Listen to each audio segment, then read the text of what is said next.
тэгээд төгсгөн гэж байдгүй шүү дээ. Одоо нэг жишээ энэ мундаг залуучуудын ярьж байгаа гадны хөрөнгөний зах зээл, Нью-Йоркийн зах зээл гэдэг тэрийг ч одоо үүсгэн байгуулсан хөгжлийн яас одоо санхүү гадны тэр санхүү зохицуулах хороо гэдгийнх нь даргын хийсэн энэ бүх Nasdaq-ын Нью-Йоркийн хөрөнгөний биржийн журмын битцээ одоо Берни Мадофф гэж нөхөрөө шүү дээ. Одоо ерөөсөө биднийхэр бол одоо юу юм санхүү зах зээлийн одоо эцэг гэж ярьдаг, хүн болгон хүндэлдэг те хүн болгон мөнгө итгэж өгдөг. Тэр нөхөр чинь ерөөсөө ийм понзи хийгээл 64.8 тэрбум доллар зүгээр салхинд хийсгэж байгаа шүү хүмүүсийн мөнгийг. Тэгээ шоронд явсан бараг 100 жилийн ялаа болов. Тэгээ 64 тэрбум доллар гэдэг чи одоо хэдэн ч оюу толгой юм бүү мэдтэй. Тэгэхээр тийм мундаг хүн хүртэл ер нь бол тэгж цаана понзи хийж болж ин гэдэг чинь бол энэ бол аюултай байхгүй. Тэгээ хүнд одоо юу гэдэг итгэл энэ бол мундаг хүн анаа энэ маань юм байгаа ингээл тэгэл одоо мөнгөөг нь идвэл бас асар сонин санагдаад байна. Тэгээ ер нь зүгээр айгүй энгийнээр бол тэгээ ер нь толгой тархи ажиллуулаад хөл гараа ажиллуулж л мөнгө олдог л гэж ойлгоод байгаа шүү дээ. Одоо ер нь юу чинь те. Тэрнээс ч одоо ингээл нэг товчтараа л шууд бодцоо тавил мөнгө олчт юм гэж байхгүй. Тэр мөнгө өсгөн гэдэг бол өөр хэрэг шүү дээ. Олсон мөнгө өсгөн гэдэг мэдээж хүн болгон тэрийг бодно. Гэхдээ тэр чинь бол жилдээ юу гэдэг нь 10-20% л өснө гэхээс хүний мөнгө ч одоо нугараад идэг бол дэлхийд тэр зэгтэл баян болцсон дээ. Хүн ядуу хүн гэж байхгүй шүү дээ. Тэрийг одоо бодож жоохон шунал мунлаа жоохон яамаар л байгаа юм л та. Тэгээ түрүүний залуучдын хийсэнтэй уучлаарай нэг юмтай 100% санал нэг байгаа. Одоо бүх coin, биткойн дээр ч гэсэн цаана алдж байгаа хүмүүс байгаа.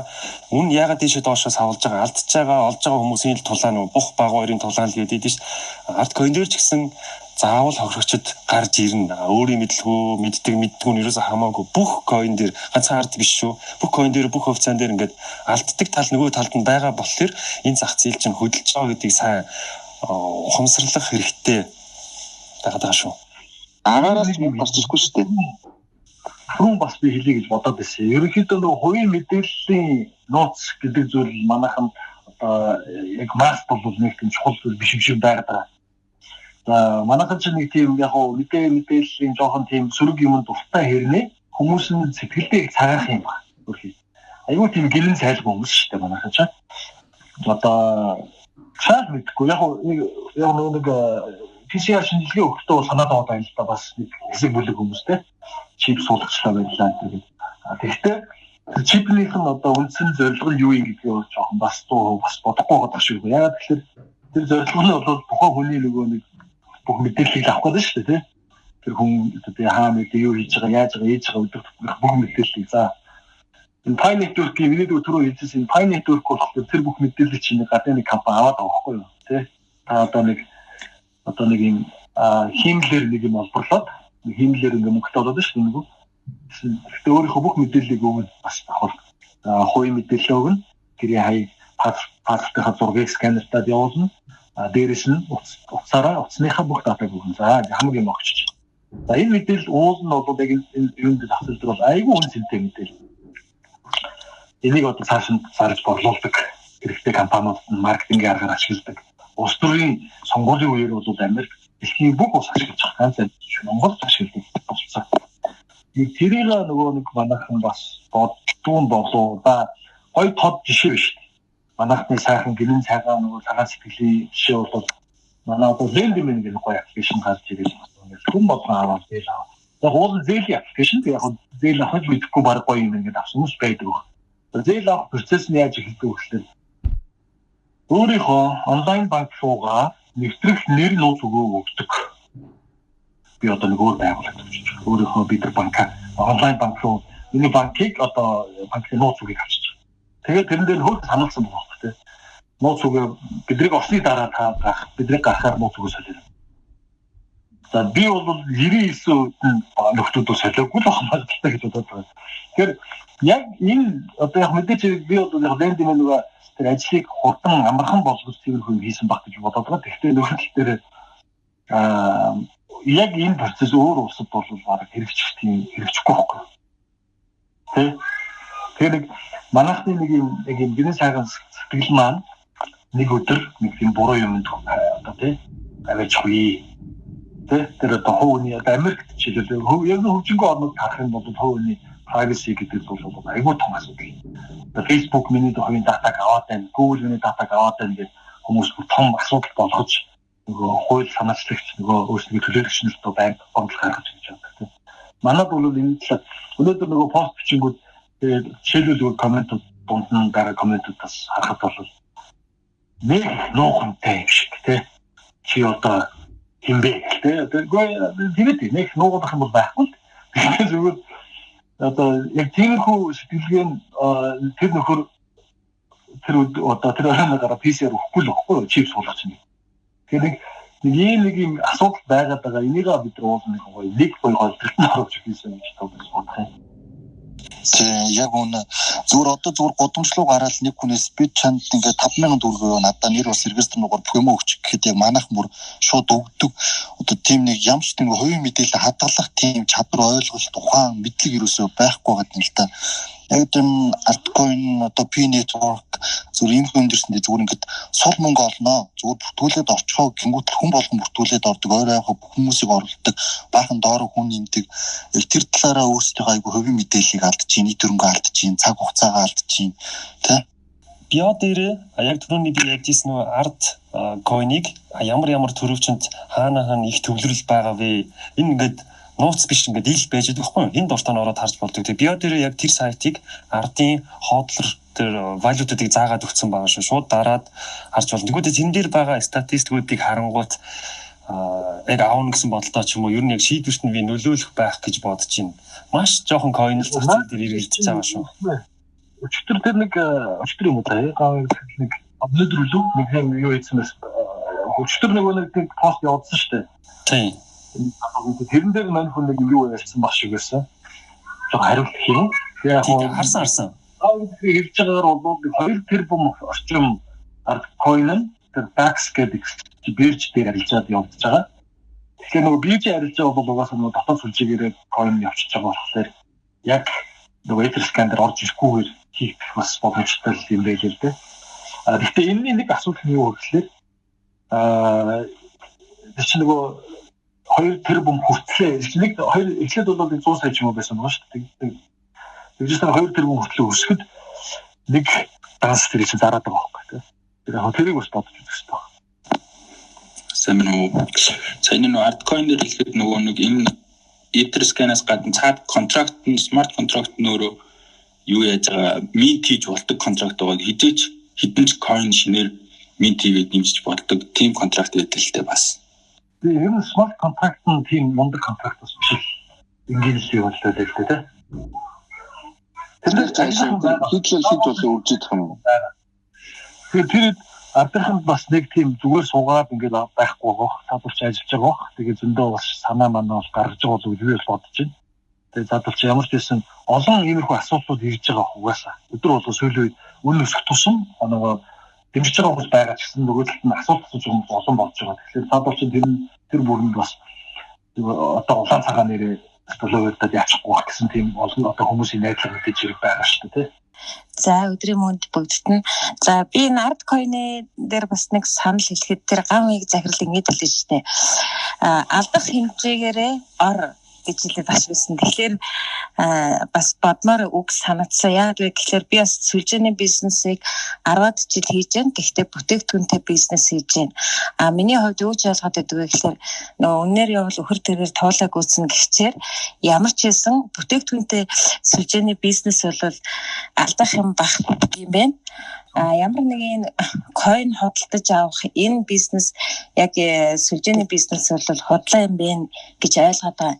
Яг гэхээр саяхан одоо Watford төлөө тэр компани нэг юу явсан. Одоо манай яг их зарчиж байгаа байхгүй юу? Би одоо хийсээр итэлгүй энэ ста айгүй ашигтай тэр орсон гэл бидний чинь нэг итгэмтгий зам байхын одоо тэр мөнгөтэй тэр орсон тэр мөнгө оруулсан юм чинь тэр бол үнэн л гэж таараа гэд хүмүүс айгүй тэгж ер нь бол хөдөө орон нутагт ингээд би нэг их дагуулдаг. Тэр бараг дарга орсон юм чинь тэр бол мөнгө алдахгүй гэдэг утгаар нь тэгсээр агаал зөрсөөр агаал 15 сая төгрөг хийж байгаа байхгүй юу? нөгөө компаниар за тэр нь яаж байгаа гэхэлэр нөгөө дахин боловсруулалтын үйлдвэрт одоо хөрөнгө оруулалт хийж जैन тэр нь 7 хоногт ашгаа өгч जैन гээл 7 хоногт одоо сая 500 сая төгрөг ингээд хийчихэнгүүд нэг $7 ч юм уу нэг $5 миний ойлгосноор ингээд 90 таа дэж тэгжсэн нэг 4-7 хоног ирсэн үгүй юу бүгд байхгүй ус. За одоо тэгээд ямар ч тийм мэдээлэл байхгүй тэгэл алга болчих байхгүй. Тэгэл энэ чинь мэдээж хэрэглээ уйлах л та. Тэгээд хинээс ямар мэдээлэл авах юм гэхээр бүгдээрээ мэдэхгүй гэл. Тэгэл тэр чи ялгаагүй адилхан одоо сошиалын лавр юм болов гэж би ойлгоод байгаа шүү дээ. Тэгэхээр бүтээгдэхүүнтэй сүлжээнд бол ядаж өөрт нь тийм мөнгөнд тэр бүтээгдэхүүнээ үлдэх юм байна. Ямар нэг юм зүйл бол хотлоо юм байна. Тийм болохоор их болгоомжтой хандах хэрэгтэй биш үү гэдгийг л одоо хэлмээр нь яг хоцорж орж ирсэн болохоор юу яасан байж магадгүй шүү. Яригдсан зүйлээр бас яриад иж магадгүй. Тий. За. Би нэг юм хэлсэн юм аа. За ер нь одоо нэг сүлжээний бизнес Монголд нэг 550 гаруй бизнес одоо үүсэж явж байгаа юм л да.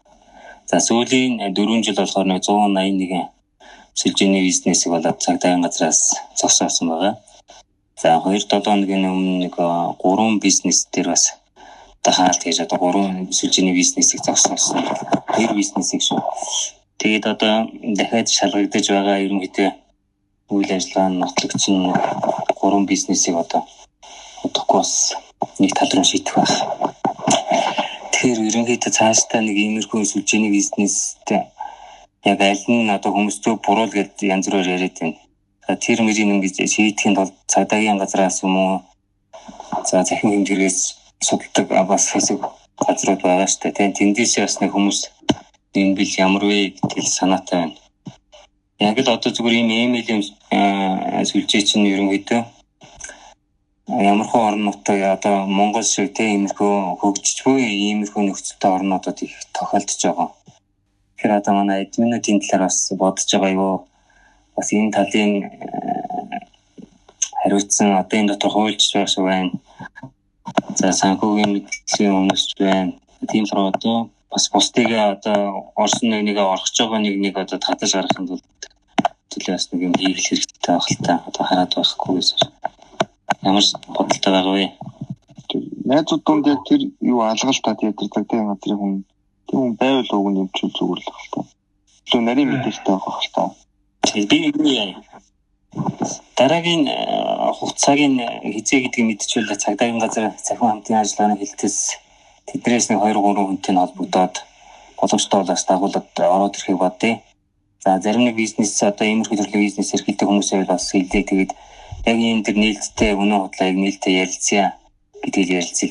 Имэйл юмсэлж байгаа. За тийм өмнө 100-аас одоо хуулийн 4 жилийн дампуурч 181 одоо 2-7 хоногийн өмнө 2 бизнес нэмэгдсэн. Тэгээд 183 болж байна. Тэд нар яг ямар төрөлтэй байсан, адилхан байсан, өөр байсан гэдэгт лавсан гэсэн дэлгэрэнгүй ярьсан тэр баг. Иргэн тойрныхнаас зэр байх л та одоо мэдгүй хүмүүс зөндөл байгаа. Юу надруу фейсбүүкээр яг гантиг баяр магна гэдэг энэ зураг байгаа ш. Надруу бичээрэй да. Тэгээд хамтдаа 7 хоног ажил ихэр уулзж байгаад хийж болно. Саяны бас хэлдэг дээр нөгөө Оросоос ч нэг гаралтай нэг юм туухай нөгөө өргөдөг төмөр юм уу дотор нь тийм байдаг гэл.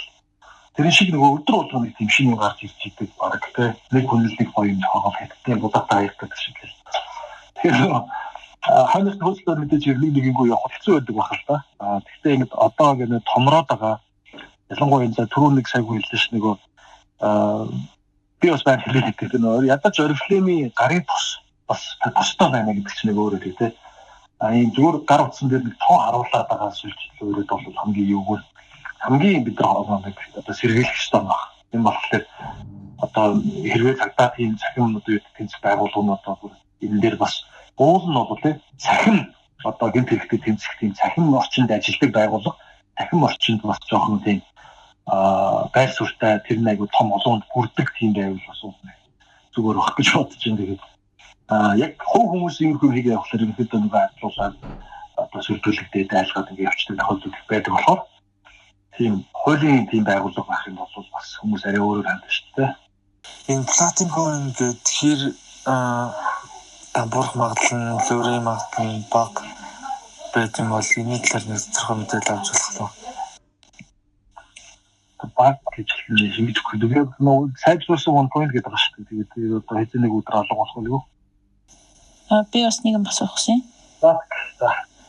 Энэ жоохон холбоотой биш хэдвэж магадгүй ихтэй холбоотой юм шиг. Энэ одоо инфлюенсерүүд одоо фейсбүүкээр нэг суглаа явуулаад байдгийн тэр ямар зохицуулалттай байдیں۔ Тэгээд санхүүгийн зохицуулахаар ерөөс оролцдог юм уу? Уг нэг үндэсний лотери гэдэг нэг компаниуд байдаг да. Одоо гадаад тэрийг сая надад юу байсан шүү дээ. Мэдээ гаргасан байсан шүү дээ. Тэгвэл хороноос болохгүй гэдэг ерөөхдөө. Баян зохицуулт хийлээ. Айгу хэцүү зохицуулт хийгээд бас жоохон хэцүү байгаад байгаа шүү. Facebook дээр ингээд чөлөөт орчин лайв хийж болдог те. Тэгээд нэг тийм чөлөөт юм дээр л яваад байгаа байна. Тэгээд яг наадхан дээр чинь бол мэдээлэл гаргаад нэлээ ширүүн яваад байгаа шүү. Сайн байна. Юу уучлаарай энэ цагийн хязгаар байгаа юу чөлөөтөө ярьж болох уу? Хүлээгээд байгаа. Ярьж болж байна. Ярих их өгсөн бантад баярлалаа. За намайг Төшөнтөр гэж хүн байна. Тэгээд би бол 16 оноос энэ крипто валютыг сонирхоод нэлээ одоо ч гэсэн энэ дээр бас өөрийнхөө хобби гэдэг юм уу, бизнес гэдэг юм уу бас явж байгаа. 17 онд крипто валют гэдэг номыг анх удаа хэвлүүлж гаргасан Монголд. За тэгээд хэвлэлийнхаа одоо юун дээр нөгөө гав хийг бол өмнөдгөл үгийг бичүүлжсэн. Одоо нөгөө хасын гав хийг гав ихтэй бол уулзж байсан. Гэхдээ биднээс найз хамсаад өргүүлээд би буруу юм хийсэн гэж ярьдаг ном мөн те. Юу гэнэ? Манай дараа нь би тэр номон дээр би одоо утгыг мэдэхгүйгээр тэгээд мэдхгүй тэрийг мэдхгүй ямар ч үсэн манайр өмнөдгөлийн бичсэн байгаа. Тэгээд одоо бол айхтар тийм холбоогүй. Ер нь бол мэднэ нөхрийг. Тэгээд арткойн дээр бол бас зөв юм байгаа штэ. Маш их сайн ажиллаж байгаа. Монголд анх удаа ингээд яг крипто валютын зах зээл рүү орж байгаа. Өөрөө ч яг тэгээд бас олон нийтэд танигдсан нэр төртэй хүн учраас ингээд өөрийнхөө нүрээр л баг энэ арткойноо хашиг бол өсгөчлөө штэ. Би бол нэг төгрөгийн ч арткойн аваагүй. Анх гарахт нь TDM нэгч мэдэн ямар шүү явж байна. Одоо яаж ажиллаж байна тийм ээ. Ямар хөө байдалтай байгаа гэдгийг бүгдийн сайн мэдчихэж байгаа. Энэ крипто валютын зах зээлийн талаар. Ер нь бол энэ дээр хүмүүс бол ингээд биткойн руу ч одоо хуулирч орж байна. Арткойн руу сүүлийн үед бол маш ихээр орж байна. Хамгийн гол нь хэлэхэд бол хүмүүс бол ерөөсөө энэ зах зээл дээр ойлголт алгаа, хууль эрх зүйн ойлголтын алга, гадаадд яаж хөгжсөн, одоо ямар хөө байдалтай байгаа юм. За би энэ тухайн койны төсөл рүү орвол би ямар эрсдэл хохирол байна хууль зүйн талаас нь тийм ээ. Үндсэлтэй юм уу? За би мөнгө алдвал хэдэн төгрөгөөр алдах надад боломж байна гэдэг маягаар тооцож орохгүйгээр зөвхөн дамын шинжтэй одоо өсөж ороод байгаа. Энэ арт контуч гэсэн тэгж штэ. Би ямар суурь баримтлсан гэхэлэр өөрөө крипто валютыг судалж байгаа тэр MLM-ийн зарчимтай тийм компаниуд байсан л да 16 онд. Тэгээд MLM гэдэг юм судалж үзсэн. MLM дээр бол үнэхээр тэр нэгэн ярьж ин манад явж байгаа тэр эрүүл мэндийн юмнууд бол яваад идэг боловч хууль үйлчлэлтгүй гэдэг ингээд тэр нь болохоор нэг урамшууллын системтэй нэг иймэрхүү юм байт юм байлаа. Тэгээд миний харж байгаагаар бол одоо хүмүүс одоо гавигийн энэ арткойн дээр бол бас нэлээд том шүүгэн гарах магадлал үүссэн байгаа. Тэгээд хамгийн гол нь хүмүүс ямар нэгэн төсөл рүү орохдоо ингээд эрсдэл баталгаа асуугаад идэв штэ. Тэр эрсдэл баталгааг нь одоо би бол ингээд яг хэлчихье гэж бодод байна л да. 100% эрсдэл баталгаа бол та өөрөө л авахгүй юу? Та өөрөө юм асуудал сайн орохгүй бол нөгөө наадмын мод давхтан өрчиг орчод дараа нь тэр хийсэн үнэгээ буруутгах гэдэг тийм сул тал манайханд байгаа. Одоо 7 хэмжиж нэг огтлол гэдэг шиг тийм ээ. 7 хэмжижээд огтлохгүй ч байж болно шүү дээ. Хинч та нарыг одоо хэмжээд огтлоодох гэж хэлээг байгаа. Тийм учраас крипто валютын төсөл рүү орохын сайн судал өөртөө суралц тэгжээж эцэст нь одоо хүнл хүчээр гар хүлээч юм уушгаад өнгийн чин конофинд харуулчаагүй бол орооч хэрэггүй шүү дээ. За нэг тийм байгаа. Хууль эрх зүйн талаас бол миний хараа баримтлагдаг зарчим бол манайд бол зайлшгүй яг зохицуултын хууль байхгүй бол одоо болохгүй л дээ. Тоглоомын дүрмөө зохиочод хин нэг нь одоо Монголд дэлхий дээр гарах сайн койн гаргацсны дараа хөлүүлж ч юм уу торгоод тэрийг ингээд зогсоол бас асуудал үүсэх магадaltaй учраас хууль эрх зүйн талаас нь бол нэгдэж яг энэ дээр ажилдаг майнинг хийх гэж үзсэн манайхан одоо арилжаан дээр крипто валютын арилжаан дээр ч ажиллах гэж үзсэн ерөөсө болохгүй байгаа шүү дээ. Фукуши сан бас нэг хятад орсуудыг авчраад нэг том блокчейний холбоочлолын байгуулсан тэр нь одоо хаана байгаа. Тэгээд үг хэлбэрч зөвшөөрөөгүй хуулинд орох тийм ээ. Нэг одоо үгийн одоо крипто валют гэж юу орчуулах юм, блокчейн гэж яах юм, нод нь гэхэд яаж орчуулдаг юм. Тэр мөр нь хуулийн хиллэг дээр нэг зөвшөөрөлд оруулах дээр нь бас анхаарах нь зүйтэй болов гэж бодод байгаа юм л да. Тэгээд хамтраад энэ хуулиа өөрчлөөд яг IT-ийн тал дээр бол аюул дутагдaltaй байгаа. За бид тэр ном гаргаж байхдаа бол эдийн засгийн сургууль дээр очиж тэр танхимын эрхлэгч инхтвэ гэдэг хүнтэй уулзж байсан. Уулзаад хувьяасаа уралдаан зарлж байсан. Тэгэхээр миний баримтлагдаг зарчим бол яг крипто валютын салбарлалыг ойлгодог хүмүүс яг зүгээр ойлгодог хүмүүс нь ихсээсээ гэсэн юм гайсууртай явдаг байгаа. Тэгээд усанд сэлж сурахын тулд өөрөө газар дээр зогсоод биш дотор нь ус шилж байгаад ингээд бас шүүмжлэл зүгээр юм шиг санагдаад байна. Тийм учраас янз бүрийн крипто валютын төслүүд рүү оролцож явж байгаа. Тэгээд бол одоогийн хөгжил нь бол маш их хөгжсөн шүү дээ. 3 дахь зохицуулагчийн шаардлагагүй секс бирж буюу төвлөрсөн биржийн төрөл одоо хамаарахгүй болчихлоо шүү дээ. Exchange гараад ирж байна. Гэтэл ардыг одоо ингээд та нар хараарай. 5 тэрбум гэж байгаа. За би бол гавьтай танихгүй яг мэднэ.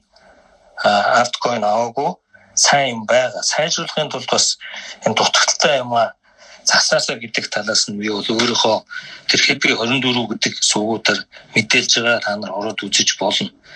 Тэгээд 5 тэрбум гэж байгаа боловч 22 онд тэр Аз санхүүгийн нэгдлийн олон компаниудын түүзийн 50%-аас дээш нь санал өгвөл дахиад 5 тэрбумыг хэвлэж гаргах боломжтой байгаа. Тэр минт гэдэг яг блокчейний алгоритмыг бичдэг юм дээр байдیں۔ Шатаал гипносыг хийгээд одоо бол их амархан болцсон байгаа штэ. Тэр үед биднээс мэдгүй 16 онд бол янз бүрийн юмд өсөрч орж алдчихсан юм байгаа. Тэр өтгөө биткойныг манайтай холбоотой хүмүүс 30 биткойныг авсан байхад нь би яаран сандран заруулж ирсэн. Тэгэхэд 17 оны 1 сар гарахад чинь 1000 гараад хавар нэхэд нэг 2000 таахт нь заруулсан штэ би.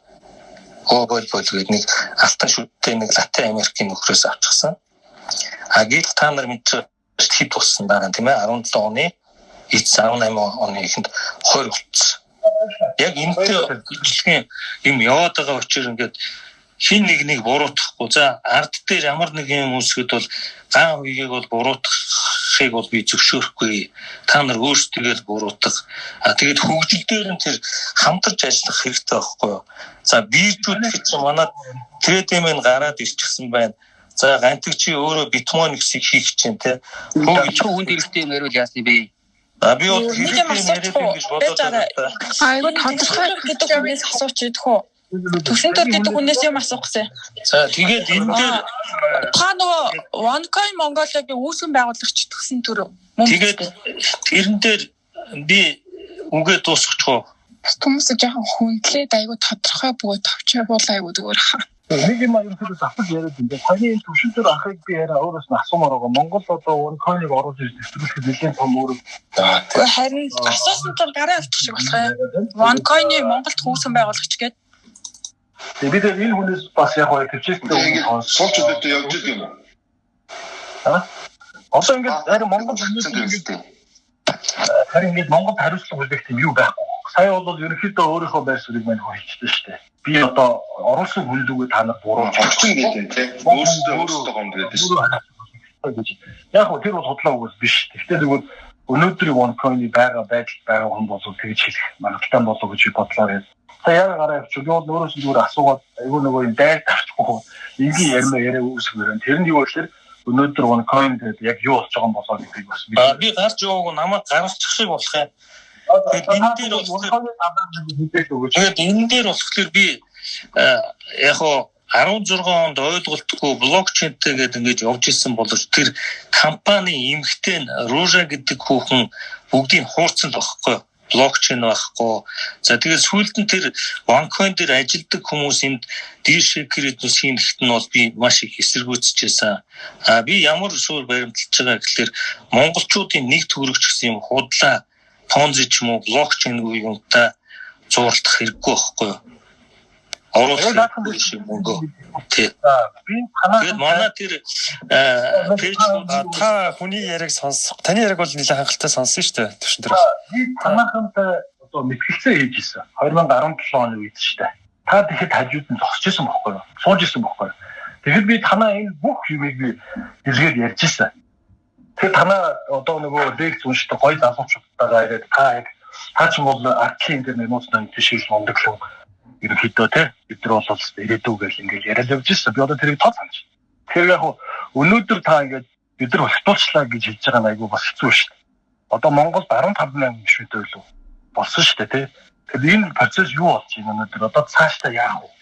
Түшин дээр хаа нийт ер нь хэдэн энэ OneCoin-д ороод хэдэн төгрөг ер нь яатсан байгаа оруулсан байгаа. Та тэр талаар юу мэдэх вэ? Би өөрийгөө чи одоо би бол тэр клуб гэж байгуулад явж байгаа тэр блокчейн гэдгүйсэн судлаад явтал буруудах тэр нь 18 оны сүүлээс үлдөө ихнээс баг энэ дээр цаг захаа болсон байгаа. Тэгээд бүхий л тэр одоо Америкт одоо баригдчихлаа, ингэчлээ тэгээд бүх мэдээллийг цацчихсан байгаа. Энэ тийм хүмүүс хуваараа тийм одоо юу гэдэг клуб биднес байгуулад нээсэн тийм байдаг. Тэр талаар бол би сайн мэдэхгүй байна.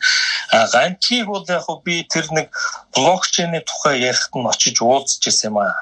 Тэгэд уулзаад яг тэр ярилцлах нь ч юм уу зохион байгуулалтаач зүгээр яг миний хувьд бол энэ блокчейн криптовалют яаж хөгжиж ийн гэдэг талаар нэлээд судалгаа хийж явж байгаа. Одоо ч гэсэн явж байгаа.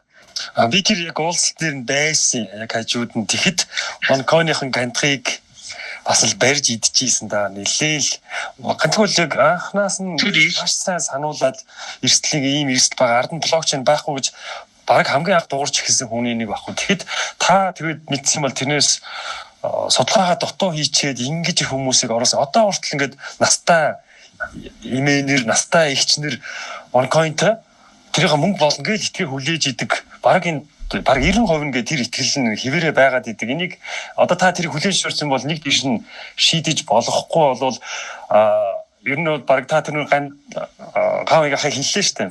Хариуцлага гавгээс бити нэхээ гэж. Надаас бити баг хариуцлага нэхээ гэсэн юм хэлчихэж байгаа нь миний бүр айгүй тийм игдүү хэрэгчлээ л дээ. Заас дуучлаарэ. За игдүүд чинь хурж байгаа боловч энэ бол яг шулуухан шудраг нь хилцэн дээр багхгүй юу. Тэгээд миний хувьд бол маш их сануулад бичсэн байгаа энэ болгоомжтой маш их эсэргүүцсэн 18 оны сүүлээс хойш. Гантгийн тэр уулз чинь би номоо биччихээ тэр их Монгол дээр нэг төмөр чулуун гэдэг залуу уулзалт хийгээд тэнд нэг уулзалт хийдэг байсан шүү дээ. Тэгт нь очиж сонирхчихсан. Тэрэн дээр би бол бас хэлж ил байсан л да. Блокчейн гэдэг юм анхаараач. Блокчейн дээр нь бол ийм байт юм а гэдэг талаар ярьсан болохоос би OneCoin-той холбоотой талаар нэг ч юм тэр үед нь яриаггүй. Би тухайн үед нь ч гэсэн айхтар хүмүүст бол энийг бол олон нийтэд ч юм уу сурчлаа тэгээд яваад идэх хүн биш байгаа. Бодит байгаа юм байгаагаар нь хэлнэ.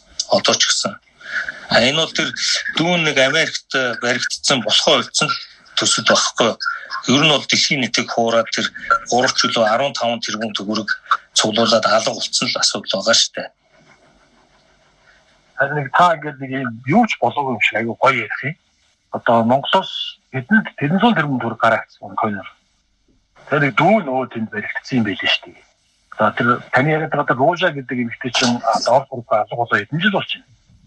За тэр дүү төрсөн дүүн бизнесийг өргөжлүүлээ явж исэн Америкт насаар одоо шорон суугаад байж байна.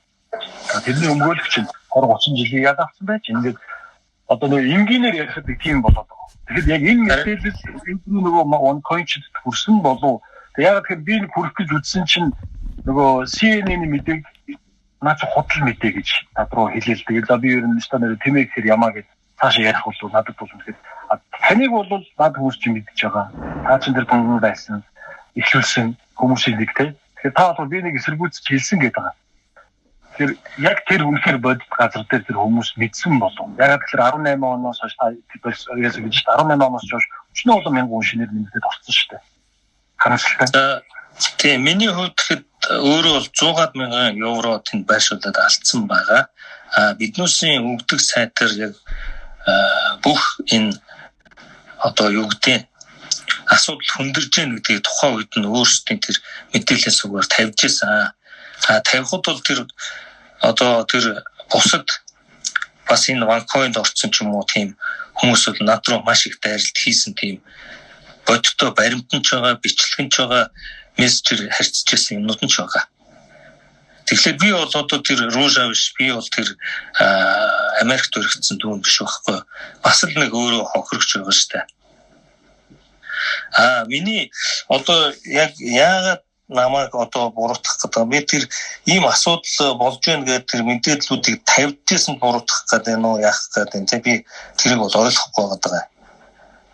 Тэгэхээр гавын захирч гэсэн таныг ингээд одоо өөрийн мэдлгүүдийг номон дээр өмтгөл бичүүлсэн OneCoin-ыг эсэргүүцэл ярьж байсан шүү дээ. Таныг гэсэн гээд тухайд бүр үнэсний дэлгэр гараад ярьж хахад нь та бараг уцаад болгоод чи мэдгүй юм аюу яриад байна гэж тэгжсэн би ярьсан үзчихсэн. Үнэсний телевизээр юу гэнэ? Үнэсний телевизээр захирч нэг ярьсан хийсэн сууж байгаа. Тэр дундуураа нэг ярьсан юм аа OneCoin-ы талаар. Тэгээд нэг хүн асуулуу ялаад уцаар дуудлага орж ирээд тэгсэн чинь та би бол барыг та байсан баг гэж байна. Яг таны хоол юм бэ. Дундуур нь орж ирээ чи мэдхгүй юм аа тэгж ярьж болохгүй. Чи миний номон дээр үнтгэл барыг бичээстэй гэж ярьжсэн чи санаад байна. Би уцмуцаа тэгж ярьдаг хүн биш дээ. Би бол хизээч тэгэхгүй тийм хүмүүжлж байхгүй. За гэхдээ энд байгаа хүмүүс маш том мэдээлэл авлаа штэ. Нилээн томоохон төлөөлөгч нэг нь энэ бол худлаа юм аа гэдэг зүйл хэлнэ гэдэг чинь бас болж ийн л доо. Тэгээд энэ одоо яг энд ярьсан ярилцлага цаашаа гэрэл мэд төгөх байгаа. Ер нь тэгээд өөрчлөлтөө мэдхгүй тэгээд хүмүүсийг заруулсан шүү дээ. Тэгээд сүүлдээ өөрөө ч тэгээд тэрийг мэдээл ер нь хүмүүсээс нэг анх оруулдаг хүмүүс чинь тийм байдаг үстэй. Өөрөө итгэцэн тэгээд өөрөө мэдхгүй бусад хүмүүсийг оруулдаг тийм байна шүү. Гэхдээ одоо бүх одоо пирамид, Ponzi схем босны дараа би ч гэсэн хохирогч байсан гэдэг аахгүй бүгдөө яг. Ерөөсөө нөгөө хоцсон байхгүй болчихлоо шүү дээ. Сая энэ төлөвлөр ах ярьсаар ерөөсөө үгүй яг хаа энэ чинь зүгээр уснаас хуураад авчих байгаа л арга л байхгүй юу та. Түүнээс иш бол мэдчихэж бодлооч мэдчихсэн байж таараа шүү дээ.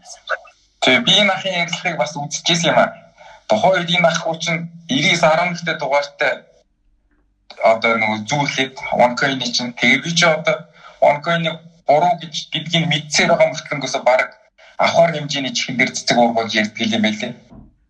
Тэгээд одоо болохоор би ингээд яач хохирч байна. Анх оруулж ирэхээс өмнө тодорхой хэмжээний судалсан дээдгүй юм чинь. Тэгээ чинь OneCoin яг одоо хүртэл яваад байгаа хгүй. Та бүгд саяхан мэдчихэж байгаа шүү дээ. Үндэсний телевизээр хүүхдийн сан байгуулагдаад ханд өгжсэн. Тэгэхэд чинь нэг тэрбум төгрөгтэй тэнцэх хэмжээний OneCoin орж ирж ийсэн шүү дээ. Тэр OneCoin тэр чинь OneCoin нэг coin мөнгө гэсэн. За сайн байна.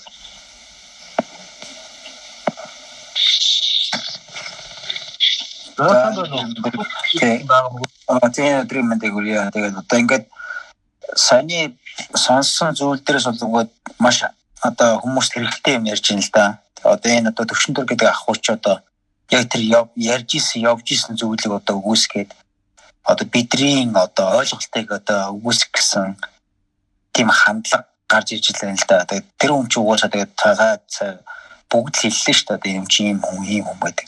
Ерөнхийдөө гаргаад дараагийнхаа одоо ярилцахын удирчнаа яриад явуул одоо бас дараагийнхаа сонсож байгаа хүмүүст бас хэрэгтэй юм болов гэсэн би бодолтой байна л да. Нэг та хүлээж авна гэж бодож. За баярлалаа. Энд бид нар аюу хэрэгтэй л ярилцлага болчихлоо тэр. Яг бид нар дөнгөж шинээр хэлж байгаа одоо надрахуу хүмүүст бол маш их мэдээлэл өглөө. Энэ ярилцсан дундаас энэ зүгөө хэн буруугаа гэдэг нь юу н харагдчихлаа. Баярлалаа. Надад бол би одоо ингэж бодсон.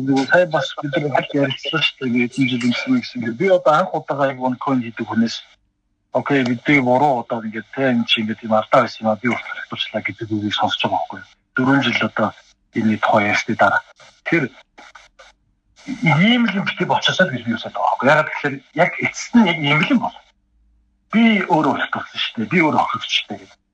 Монгол санаачлаад олон залуучуудыг доороо оруулаад тэр олон залуучууд нь доороо 1000 хүн оруулаад тэрнээс ашиг хүртээгүй суун гэж бол хэлж байхгүй. Пирамид схемийн үндсэн модельээс нэг төрлийн ашиг хийгээгүй гэж байхгүй. Тэгэхээр дараа нь дахиад нэг юм гарч ирээд бас нэг ахгүй, бас нэг ихч гарч ирээд би өөрөө өлтүүлсэн юм аа гэж сууж ямааргүй байгаад байгаа байхгүй. Өнөөдрийн ерөөс ярианы хамгийн гол юу вэ? Ягаад гэхээр бид нар эргэн тойронд байгаа хүмүүстэй хангалттай бас хийж чадахгүй байгаа. Ягаад гэхээр яг бидний эргэн тойронд найз ихч ах хамаатан садангууд ороод байгаа. Тэгээд дараа нь хинээс хариуцлага хүлээх өөр одоо нэгшээ мэдэхгүй болчиход байгаа. Ягаад гэхээр өнөөдөр энэ 16 онд Монгол анх оруулж ирсэн ахгүй маань өөрөө би өөрөө охирцсон гэж суучаар энэ хүнээс одоо чихийг авах юм юу авах юм гэх ийм байдал болчиход байгаа. Тэгэхээр дараа нь ийм байдал хүрхгүй тул яах хэрэгтэй болоо гэдэг өнөөдөр яриа нэлээд удаан ярьчлаа. Бас одоо бараг 3 цаг ярих гэж байна. Санамсаргүй яж байгаа айгу олон төрчлээ тий. Тантаа. Тий саний баярлалаа шүү дээ боллоо шүү. Одоо хүмүүсийн тоо улам нэмэгдээд байна. Тийм болохоор бас яг л бас яг саяны төвшин дүр ах бас яг мэдээж зэрэг тийм болчихлоо. Одоо нэр ингэсэн яг одоо тэр нэг очоод алах үү тийм байхгүй юм чинь. Зоригтой ингээд орж ирээд энэ олон хүний ингээд юм дээр орж ирээд бас болж л шүү дээ. Баярлалаа. Яг үндэ. Яг тухайн үед нь бол тэгээд юу гантик энэ төр бол айгүй олон пэйж дээр зөндөө олон хүүхэд хийлж ийсэн даа. Яг Hongkong-ийн яг арт бол Ponzi схем явагдаад байгаа шүү. Гэх мэтчлэнгээр. Дараагийн ийм байдлаас сэргийлэхгүй гэдгээл цөмөрөө бас ярих хэрэгтэй байхгүй. Тэгэхгүй бол одоо нөгөө OneCoin ч бүгдөө шинэ маркетингтэй болсон, шинэ нүүр царайтай болсон. Одоо тэгээ энэ тэнд ингээд цэцэг шиг гараад ирцгээсэн. Дахиад дараагийнхаа үеийн хүмүүс ингээд дуулаа болох аваа явж байгаа байхгүй. Дараалал энэ нь OneCoin гэдэг байна. За баярлалаа үг хэлэх зөвшөөрөл өгсөн. Тэгээд юу гэж ойлгох вэ? Өөртөөхөө ойлгоороо би өөрийнхөө бодлыг хэллээ. За ингээд баяр та. За сайн байна уу? За өчигдөр бол энэ арт санхүүгийн нийлтгэл бас дуу явууллаа шүү дээ. Одоо өөрсдийнхөө жилийн санхүүгийн тайлан мэгтэй танилцуулга хийгээд арт аппликейшнээ 4.0 хувилбарыг гаргалаа гэдэг. Тэн дээр гавь захиалал бол яг энэ одоо энэ клуб хавар явж байгаа энэ яриануудыг бас нэлээ эсэргүүцсэн бохомцсон мэгтэй хүлээж авсан бас хэлжээ. Одоо зарим шүүхэд өгнө гэж миний бодлоор бол ойлгосон. Тэгээд хав одоо уул нь яг хамтраад ажилтгүй юм гэж асуусан. Түрүүнээс хойш нэлээд ярьсан шүү арткойныг. Би бол нэлээд бас ойрхон ажилтныг таньдаг. Одоо арткетер байгаа ганц өрхтөө бол нэг агын найзууд гэж. Гэхдээ тийм байлаа гэдэг нөгөө ацаагүйн зөвөр Монгол том компани олон үйл ажиллагаа явуулдаг тийм. Тэр арткойныг ингээд аль талаас нь ярьлаа шүү өнөөдөр болуулаа ингээд ямар юм байж болно тийм байж болно гэдэг. Тэгэхээр тэрийг одоо бидний ярьлаа гэдэг одоо шүүгтүүлвэл бас жоохон утгагүй. Ягаад гэвэл ямар ч нээлттэй зах зээл дээр аль тал өнцгөөс нь бүгднийг ярих хэрэгтэй. Яхах хэрэгтэй. Тэгжээж зөв мэдээлэл тэрнээ сайн мэдээг нь авах хэрэгтэй. Авахын авах хэрэгтэй хэрэгтэй. Тэгээд түүнээс хойш нэлээд ярьсан шүү.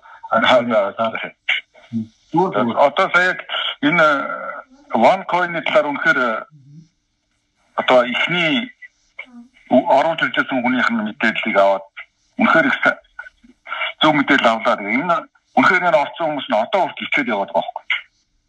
Ийм дэлгүүртэй гэдэг л одоо бороо юм болчихлоо. Наатаа гар ихтер уурлаад байдаг ч юм уу тий. За баярлалаа. Тэр итгэл найдар байгаад байна шүү дээ. Би одоо нэг хувьсаа жишээлбэл тэр хүний өмнөөс өөрийгөө тавьд үзвэл байгаа 10 сая, байгаа 20 сая, байгаа 30 сая жоохон мөнгө хийхгүй хамгийн эцэсэн. Дандаа өндөр мөнгөөр хийдэг. 20 сая төгрөг авч тий чинь. Тэр 20 сая төгрөгөө ядаж буцааж авахыг хүсэл эрмэлзэл тэр хүмүүст байгаад байгаа. Тэгэхээр л одоо мэдээж хэрэг ийм хүмүүстээ гараад хүмүүс ийм хүмүүс байхлаар дуртай хөлөөж авахгүй нь ойлгомжтой. Дээрээ амьд явуулах гэж хичээгээд ах шиг байгаад байгаа. Тэгэхээр энэ нь өөрөө бас нэг юм харуулдаг байгаа нь юу гэхээр Pi Network гэдэг одоо энэ хүн болгоо сургууль хийгээд байгаа юм. Тийм болохгүй гэж би яриад байгаа. Жишээлбэл ямар ч үн сэнэгүй тэ 12 сая хүнд ингээд 40 олон тэр бумаараа ингээд гарцсан. Тэгэхээр тэр хиймэл зах зээл үүсэх боломж бүрэн байгаа тэр нь. Тэгээд нөгөө юмгүй хүмүүс маа гэж зараад ингээд яваад одоо 3 сарын 15 зах зээлээр гарна гэдэг ямар ч одоо нөгөө эрэлт байхгүй coin. Тэгээд нэг хиймэл эрэлт үүсгээд манипуляц хийх юм айгүй. Одоо манай хүүхэд яагаад юм дижитал мөнгө найзуудтайгаа тоглож байгаад бас орж ирээд асууж ирэл та. P гэж нэг энэ бас нэг coin байдаг юм. Энийг одоо яах вэ гэсэн. Одоо жоохон хүүхдүүд үртэл ингээд санахаар явж ирсэн. Нэг P coin. Энэ network. Энд энэ P coin ч бас худлаа олчж байгаа юм уу тий? One coin шиг. Худлаа гэж хүмүүс хэлээд гол тоглоулаад байж л байгаа юм л да. Дөнгөж ихэж байгаа. Яг хөө зүгээр утсан дээр суулгачаад тоглоулаад байж хаад юу нь буруудахгүй гэсэн маягтай л байх шүү хүмүүс л тий. Тийм. Би сапиа байгаа тийг хөгжүүлж байгаа. Дүүтлээс сонсоод байна. Наач нь шүү дээ. Үүтэй адилхан бас нөгөө Bitcoin гэдэг байгаа шүү. Bitcoin гэдэг. Тэрийг бас хийж байгаа. Зэмбий 17 оноос хойш гарсан ч юм байгаа. Наач анхных нь биш. Зөндөө юм байна. За яг өдөр би түрүүнд хэлсэн банкны нэг цаасан мөнгөөс татгалзаагийн шалтгаан чинь дижитал мөнгө юм шүү. Тэгээ ер нь бол бүх юм крипто валют руу шилжиж байхад бүх юм сөргөөр хараад байх бас шаардлага байгаа ч юм уу. P ч юм болохоор зэрэг ямар ч мөнгө гарахгүй зүгээр аппликейшн дээр P mining буюу P-г олборлож байгаа л хэлбэр шүү дээ. Хин нэгнээс мөнгө төгрөгөөс аваагүй. Тийм P mining гардгаараа л адилхан. Тэгээд ямар нэгэн одоо нөгөө нэг депо хийхгүйгээр зоос олборлоод явж байгаа. Тэгээд яг нь зах зээл дээр дараагүй болохоор л ингээд цуглуулад байгаа. За түрүүн нэлээ ярьсан тэгэхээр энэ цуглуулаад явж удаад. Өөрийгөө танилцуулж байна. 2017 оноос хойш крипто валютын зах зээл ерөнхийдөө ажиллаа явж байгаа. Бүтэн цагаар 2017 оноос хойш. За энэ хооронд зөндөө юм хийсэн. За бид нар бас ном гаргасан байгаа. Биткойн блокчейний тухай үндсэн ойлголт үүрэг. Би өөрөө биткойны болон блокчейний 100 одоо тэн нэг хүн байна. Сахин мөнгө энэ юуны талаар би 100% дэмждэг. Гэхдээ бид Bitcoin-ийн талаар хэлсэн түрүү. Наач нэг ардын юу явуулаа гэдгийг ойлгох хэрэгтэй. Тэгэхгүй шууд орж ирээд сахин мөнгө штэ энэ штэ блокчейн штэ гэдэг нь болохгүй байхгүй. Наач блокчейн байхгүй байхгүй. Bitcoin чинь.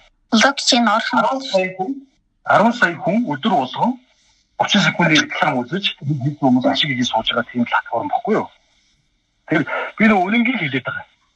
Түүнээс биш блокчейн гэдэг үндсэн ойлголттой ойлгох хэрэгтэй л дээ. Юуны өмнө жамраа койныг ядаж white paper-ыг аваад унших хэрэгтэй. Наадар чи white paper-ын зүгээр л маркетингийн юм байл л шүү дээ. Ямар блокчейн юм бихгүй сууд байгаа шүү дээ. White paper баг байхгүй шүү. Тэгвэл white paper гэж тэр койны тухай мэдээж болон энд ямар технологиор бичигдсэн тийм цаас байдаг юм а. Нэг өсөндөө тэр койны чинь пассворд гэсэн үг. Гэрчлэгийг нь Монгол хүн морь авахтаа шүдийг нүждэгэл койн авахтаа white paper-ыг уншдаг юм а гэж би одоо хэлчихье. Тийм ээ. Энийг бэмшинаа гэдэг одоо Монгол шүү. Би network-ийн тэр цаас юу маркетинг юм бол ярих юм байхгүй. Айгу Монгол. Одоо тэгээд Монгол маань бий. Тэгтээ би хэлээд шүү дээ. 12 сая хүнд үнгүй ингээд хараагаад шүү дээ. Одоо тэр нь баг 20 сая болсон юм байна. Тэгэхээр тэрийг хийн худалдаж авах. Эрэлт нь юунд байгаа. Би хэлээд шүү 30 секундын реклам үздэг. Чи олборлог хийхин тулд өдөр болгоо.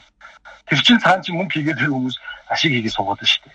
Түүнээс шүү дээ. Бас дата цуглуулж байгаа шүү.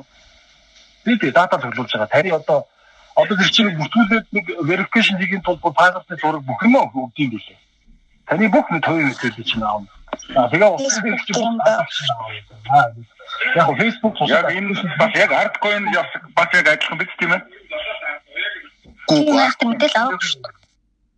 Яг бүх дата авч байгаа таны утаснаас яг өөрөө бүр тэрийг автоматар унтаах одоо нөгөө дараараа унтаахгүй бол одоо нөгөө Facebook дээр гүйлгэж хахад ингээд нэг бодчихсон ч юм уу нэг ярьжсэн ч юм уу нэг тийм юм рекламад гараад ирдэ шүү дээ. Тэр чинь ууч нэглэл таны утаснаас ч датаг ч лаваад шүү. Хайж байгаа юм чинь лаваад шүү. Тэрнтэй ажиллах пайжсны тийм юм хийж байгаа. Маркетингийн мундаг тийм хэрэгсэл болсон байхгүй юу? Тэр энэ дээр бол би бол яг маргаадах шаардлага байхгүй гэж бодож байгаа. Мундаг үнд хүрээд зүг зүгээр сууж байгаа та нэг конок дарсныхаа төлөө одоо сая төгрөг авч байгаа бол одоо баяр үргэлээ. Дөөр хэлбэг гал.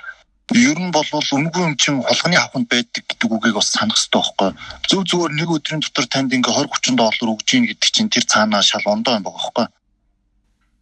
За сайн байна. Би нэг үг хэлэх гэсэн. За түрүүнээс хойш сонслоо тэгээд нэлээд олон спикертэй бас болцсон байна. Тэгээд энэ модератортай хамтдаж хэлэхэд өнөөдөр бол ерөнхийдөө криптокарренсигийн талаар нэлээд одоо нэг сөрөг тал эрсдлүүдийг нэлээд ярьлаа. Тэгээд энэ бас энэ сүүлийн үед залуучууд бас энэ тал руу их сонирхоод байгаа л да. Тэгэхээр бас эргээд энэ тал дээр ямар ашиг тустай тал байдаг, энэ дээр яаж ашигтай ажиллах уу гэдэг тал дээр гоё ахиж юм өрөөнэ гэж яриул зүгээр энэ шүү гэдгийг хэлье баярлалаа. Байна сайн бацгаа. Би дилээ сапер хэдэн цаг сонслоо. Тэгээд сонирхолтой сэдвээр ярьж байна та. Тэгээд энэ гантгийн яриаг сонь аюул бахарч юм хийж байгаа ажлаа энэ одоо нөгөө яг гол нөгөө нэг зорилготой үйл ажиллагаар нь би хоор Америкаас орж ирж байна л да. 17 оноос хойш яг зүгээр дижитал coin-ыг жаа сонирхоод үндсэндээ жоохон ерөөхдөө мэдээлэл удаан аваад тий. Одоо та нар яриад байгаа white papers тэгэл одоо cryptocurrency-ийн талаар мэдээлэл юу авдаг л да. Тэгээд дээр нь бас яг тэр үед 17 онд намайг тэрийг судлаа яж хахад Монголоос манай хамаатнууд их чид нар нөгөө OneCoin гэж орж ирэл. Тэгээд би шууд Google-д ч үзээл одоо ерөөсөө угаасаа зарагцсан юуч байхгүй. Тэгээд би хэлжсэн л да. Гिचтэй хэлээд манай их ерөөсөө хүлээн зөвшөөрөхгүй. Бүр итгэцэн амар итгэл үнэмшилтэй энэ Монголд ийм явагдаж байгаа энэ их хүмүүсийн тарих угаалт энэ эмзэг давхрыг нөгөө ингээд нөгөө гол энэ Ponzi scheme-ийн гол сүжигний бизнес чинь эмзэг улс орны тэг хөгжиж байгаа орнуудын дорой буруу ядуу орнуудын ч юм уу эмзэг давхрыг амар угаасаа нөгөө атак юу гэдэг одоо нөгөө гол юу болгоно гэж хэлдэг юм бэ. Тарихтай одоо байгаа болгоч тэдрийг ашиглаж байгаа ш. Тэгээд тэдний одоо чинь OneCoin-ийн хувьд ямар ч тийм coin байхгүй. Бүр ерөөсөө би 17 онд ихтэй ердөөсөө хүлээн зөвшөөрөхгүй одоо урд тэрэндээ итгээд яваад байгаа байхгүй. Тэгээд техник айгүй олон хүн байгаа. Миний ойрын ингээд ганц жишээ чинь тэр байгаа байхгүй. Тэр бол ямар ч coin байхгүй. Тэр бол зөвхөн тэрийг нөгөө нэг холилтны энэ үйл ажиллагаа ихэлсэн тэр Игнатова тэгээд тэр Руши гэдэг байгаа үү тэрний хамсаатангуудыг зөвхөн зүгээр зайлм хиндэн тэдний толгойн л байгаа юм юу штэ хий coin ахгүй юу. Тэрийг одоо энэ гантиг эдэр шиг хүмүүсээ хэлдэм байх. Би бол айгүйх бахарх чинь тэгээд ийм хүн яагаад зохицуулах байдгүй юм бол одоо хөөрхийн ядарч зүдэж байгаа ард түмчийн хамаг Монгол тиймд өгөөд ингээд бүр улам ингээд яагаад амьдрал нь муудаал дэмий юм гордоод ингээд хөлтүүлээ суугаад байгаа. Тэгээд зөвхөн OneCoin биш. Энийг зохицуулах яриад байна л да. Тэгээд яагаад ихний зохицуулдаг юм бол ядаж нэг юм баг хамт олон бүрэлдэчихэд ядаж хүмүүстэй мэдээлэлээр хангадаг. Тэг хүн болгоо одоо яваал одоо юу гэдгийг Google руу ороод уншиж чадахгүй байх, мэдээлэл авч чадахгүй байх. Хэлний бэрхшээл одоо технологийн янз бүрийн бэрхшээл байгаа шүү дээ. Энд дээр мэдээлэлээр хангах аюу чухал юм шиг санагдаад байна л да. Тэг би бүр айгүй олон зэрэг сонслоосаа бүр айгүй сонирхолтой. Тэгээд энэ их сүжигний бизнесийг бүр бүгдийн мэдээ 100% ялтандаа авч чадахгүй. Тодорхой хэмжээгээр массыг хамраад байгаа, массаараа хохироод ингээд шуураад байгаа юм. Ягаад нэг хэсэг бүлэг хүмүүс ингээд одоо тусгай нэг байгууллагатай хамтраад ч юм уу хүмүүс бүрдүүлээд ч юм уу уншаад судлаад чил устсан зөндөө байгаа шүү дээ. Би бүр яагаад чи ингээд алсаас гараад айгүй хүмүүс нь харамсаад байгаа шүү дээ. Тэгээ крипто digital coin currency энэ маж ялгаж салах ойлгох хэрэгтэй л дээ. Ямар нэгэн сүлжээний бизнесээс ч юм уу coin.coin гэж манайхан бодоод байгаа шүү. Сая ярьжсэн Pi coin ч юм бол ямар ч үнэлгээ байхгүй одоо ямар ч зарагдаж байгаа юм байхгүй. Тэгээ яг юуны төлөө яваад байгаа бас айгүй тийм тодорхой бусад байх шиг байх юм. Тэгээд судалгаа хэрэгтэй байна. Мэдээлэл айгүй чухал байна. Мэдээлэл хангах хэрэгтэй юм шиг санагдаад байна. Тэгээ яг дөрөв ярьжсэн шүү дээ. Ойр тийм ядаж гарны тастай үл тийм нэг тиймэрхүү нэг хошин шиг байдлаар яг үнэнтэй сүжээний бизнес эрхэлж байгаа бол ядахтаа нэг барайд авах бүтээгдэхүүндээ юм руу орооч юм манайхан ядаж нэг дистрибьютор болдог ч юм уу. Нэг газраас нэг юмхан бараагаар аваад нэг жоохон үнэ юмээ заадаг ч юм уу. Тиймэрхүү арай нэг бараатай юм руу ороод дээр юм уу түрүүний хүүхний хэлснээр хөөх идээл нөгөө хүн болгоо амьдлаа дэвшүүлэх гээд нэг хэдэн төргөө өшөхгүй л юм л ингээд зорж байгаа. Тэрэнд ингээд айгүй холтол чинь түрүүний тэр ах хэлчихэд гарсан штэ нөгөө би өөрөө хохирогч байсан нэг OneCoin. Тэр хүн бол амар ашигтай ажилласан байгаа штэ. Тэр чинь үүсгэсэн хүмүүсийн нэг нь штэ. Тэгээ Монголд оруулж ирсэн хүмүүс юм. Тэр хүн ашиггүй ажилласан. Тэр хэдэн сая хідээр нэг удаа ашигтай ажилласан байгаа. Тэгээ тэрний цаана хэдэн хүн хохирчоод одоо ашиг нэмэгдээд хохироо явж байгаа гэдэг чинь айгүй харамсалтай. Тэгээ залуучууд манайхаа айгүй мэдээлэл айгүй сэндүү болж байгаа хэрэгтэй юм. Тэгээ мэдээлэл зөв түгээх хэрэгтэй юм да тий. Тэгээ гантыг тавих баярлж чинь их зөв үйл ажиллагаа явуулж байгаа юм байна. Тэгээ good luck амжилт хүсье. За бүгдээрээ баярлалаа. Баярлалаа. За ер нь юу ачиж хөдөлөө айгүй олон байгаа юм чинь сая бол ерөнхийдөө та нэлээ нөгөө ярьсануудаа гоё багцлаад ирчлээ. Тэгэхээр гоё асуултууд ч юм уу яг хэлэх тиймнүүд тэмдэглэг хэдүүлээ яс яваач. Эсэний гэрлээ гэдэг үнэтэй амар ижил санаа бодолтой байна. Тэгээ баярлалаа. Саналаа хэлчихё. Тэгээ доошоо буучи. Энэ OneCoin бас Stanford гэдэг нэг юм байдаг гэсэн. Тэгээд энэгээр айгүй олон хүн орж тогтуулж байгаа харагдсан. Тэр OneCoin-ийн гантик хийлж байсан. Энэ бол ловер шүү гэд хэлж ийсэн. Тэгсэн ч ихсэн хүмүүс ороод төлөвлөлтүүлсэн. Би бас их нэртэй хэлж ийсэн энэ болохгүй гэдэг хад орсоор хилээд байхад Stanford гэдэг юм руу ороод бас төлөвлөлтүүлж ийсэн. Тэгэхээр энэ ловерийн схемээс болж байгаа Монгол улсаас ингээд айгүй их мөнгө ингээд гадагшаага гараад идэг. Энийг одоо таслан зогсоох ямар арга чарга байна? Модератортаас асууя. Энийг одоо яавал бүгдээр ингээд те улсаасаа мөнгө гаргахгүй гадагшаага ингэж ловердуулахгүй байх вэ? Энэ талаар нэг саналаа хэлээд өгөөч. Нэг арга хэмжээ авсан зүг баха ер нь. За энэ дээр гоё хариулт байна. За ямар ч байсан мэдээж хүний мөнгийг одоо гадагшаа гаргаж болохгүй гэдэг тийм нь бол ажиллахгүй шүү дээ. Тэгэхээр зэрэг одоо энэ арцлагын амьдралын юм чинь янз бүрийн шалтгаанаар хүмүүс гадагш байгаа. Жишээл хөрөнгө оруулах юугаар бол чөлөөтэй явах боломжтой байдаг. Зүгээр яг Монголд одоо нөгөө хийж байгаа үйл ажиллагааг одоо хянах байх ёстой болов уу би бол бодод. Одоо нэг юм улаан цагаан таны мөнгийг өсгөж өгнө. Тэгээ яг их юм сүлжээний бизнесүүд айгуу тийм дарт маркер айгуу явдаг те. Хүний амар хэмждэг те. Тэнд тийм үйлс болох гэж байгаа шүү. Тэгэл бүгдээрээ нэг газар юу ч мэдхгүй уулзсан очсон хүмүүс байдаг шүү. Нэг мэдсэн чинь нэг газар очсон сууж идэг. Нэг мэдсэн чинь нэг газар суу. Тэгээ том хааста болтол бараг болгонд болтол юм ярьсан сууж идэг. Тэгээд яг тэрийг тийм юмыг одоо яг яаж зөвөр одоо мэдээллийг зөв тараах. Түрүүний хамгийн чухал юм нэг юм баг тийм мэдээлэл бол хамгийн амархнаар тийм юмнаас сэргийлэх боломжтой баг.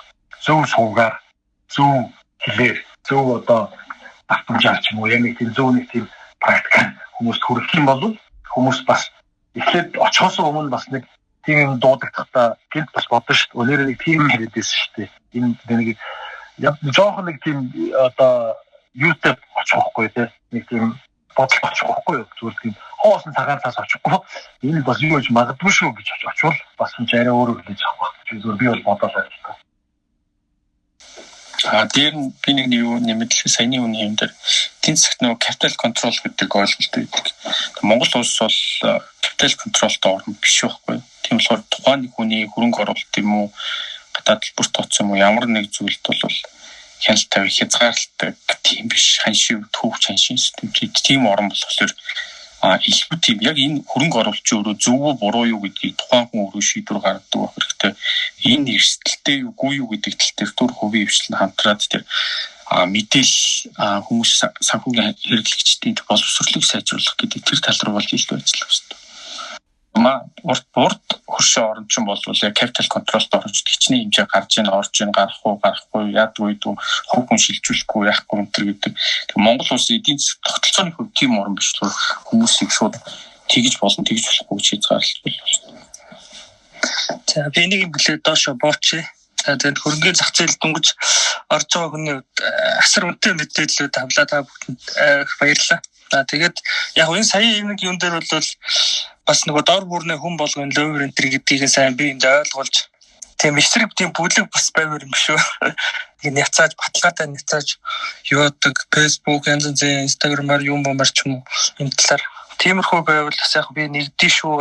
Угаасаа би юм сүлжээ юм шодрог ус зүйл их эсрэг байдаг. Ядангуяа жишээ нь бизнес хийж мэж байгаа хавцтай хүмүүстэй ярилцаж зарим нэг сүлжээ мөрчийн талаар ярилцаад санаа бодлыг бас эргүүлж чадчихсан. Тиймэрхүү авьяас бас байх шиг байгаа. За өөр зүйлгүүдээ тавд болгож чараа. Түүнийг авин явуулсан шүү дээ. Нөгөө лектал тэгээд тэр нэг бас нэг бүр бичлэг хийсэн реклам шиг. Одоо тусам лектал гэдэг шүү дээ. Тиймэрхүү юм явуулсан. Тэр өстө мондөг гоё юм шүү дээ. Баярлалаа. Тэгээд Руслан бүрэн бас нөгөө юу хэлжсэн дараа нь бас холбож өгье гэж хэлсэн. Нэмж хэлэхгүй байгаа бол асуух үйл юм байгаа. За нэмдруу явчихдөө тэгвэл. За юун төрөнд гантик гэдэг ерөнхийдөө бол баярламаар нь ягаад тэгэхээр нөгөө крипто valued forex гэдэг энэний тухай айгүй их мэдээлэл өгж байгаад баярлаа. Яг бидний үеийн залуус айгүй их ерөөс тийм мэдээлэл алгаа. Мэдээлэл байхгүйгээс болоод айгүй их мөнгөөр орж ингэж тоглож байна. Тэгээд яг сүлжээний тухай гэж ярих юм бол сая болон Батхүүгээ төлж байхад асуумаар ирсэн. Энийг сүлжээний биз зориулсан ямар нэг тийм хууль тогтоомж байдаг юм уу? Заавал ч ингэж хүн амьтан хохиж ингэж өөр дуусны зараа араас нь гэж явдаг юм. Одоо жишээ нь Amway, Oriflame тий өөр одоо Herbalife гэх зөндөө хүн тэр бүр ингэж тохироод эд мөнгөөр ингэж өгснөхийн дараа л араас нь заавалчгүй явж явах юм. Тэгээд яг энэ зориулсан ингэж яг багцалж аваад одоо очих эзний энэ шүү ямар нэг юм болохгүй бол энэ хүн дээр ингэж хариуцлага тооцсон шүү гэсэн тийм хуулийн тогтоомж байдаг юм болов. Тиймэрхүү юм асуумаар энэ да. Тэгээд хүмүүс айгүй их бүр тийм юу байна. Мэдээлэл байна. Одоо нэг гэрийнхэн нэг хүн ярил хүүе тэнтэж тийм биш тий тийш нэг тэтгэж сая дөрөв оолж тэт бол нэг өө тийм айлуу тэгвэл банкны зээл авъя хадгаламжаа авъя байр ингээ машин тавьчих тэгэл орчих гэл айгүй тийм ямарч бүр мэдээлэл байна манай монголчууд юу. Тэгэл сүлжээний бизнес бол зүгээр монголчууд тэр даяараа битрүүлж инээрээ. Тий нөгөө хуулийн юу бол байхгүй шүү. Тэр нөгөө заавал нэг хохирогч гарч иж тэр хохирогч нь өөрөө гомдол мэдүүлж иж тэрийг үүсчих явдаг шүү. Тэгэхгүй урьдчилж одоо за энэ наачийн чил өөрдөлөх гэж ингэ тасна тосох тийм үйл байхгүй. Ер нь 2015 он нэлийн хуучнаас хүмүүс ингээл сүлжээ бүр яриад зөндөө өхөрж байгаа. Яагаад энэ дэр ингээд хуулийн ямар нэгэн эрх зүйн юм гарахгүй байгаа юм бол гэдэг тал дээр бол бис эдэр Батхүү гэдэг түнээс асуух гэжсэн гараа авчих шиг боллоо тий. Мэддэг Батбатар гэдэг хүн ч юм уу мэддэг юм байл хэлээд өөрөө. За жуучлаа сая надаас асуулт асуусан уу? Яг нөгөө нэг хуулийн сүлжээний эсрэг хуулийн юу байдг гэж асуудаг. Тэгээд би түрүүн бас хэлсэн хуулийн юу байдаггүй шүү дээ. Одоо тэр сүлжээний суулж энэ олон хүмүүс оруулаад яагаад алдаг мөнгө төгрөг алдагдчих хүлээлээ нэг тэр хөрөнгө оруулалтаасаа гэдэг.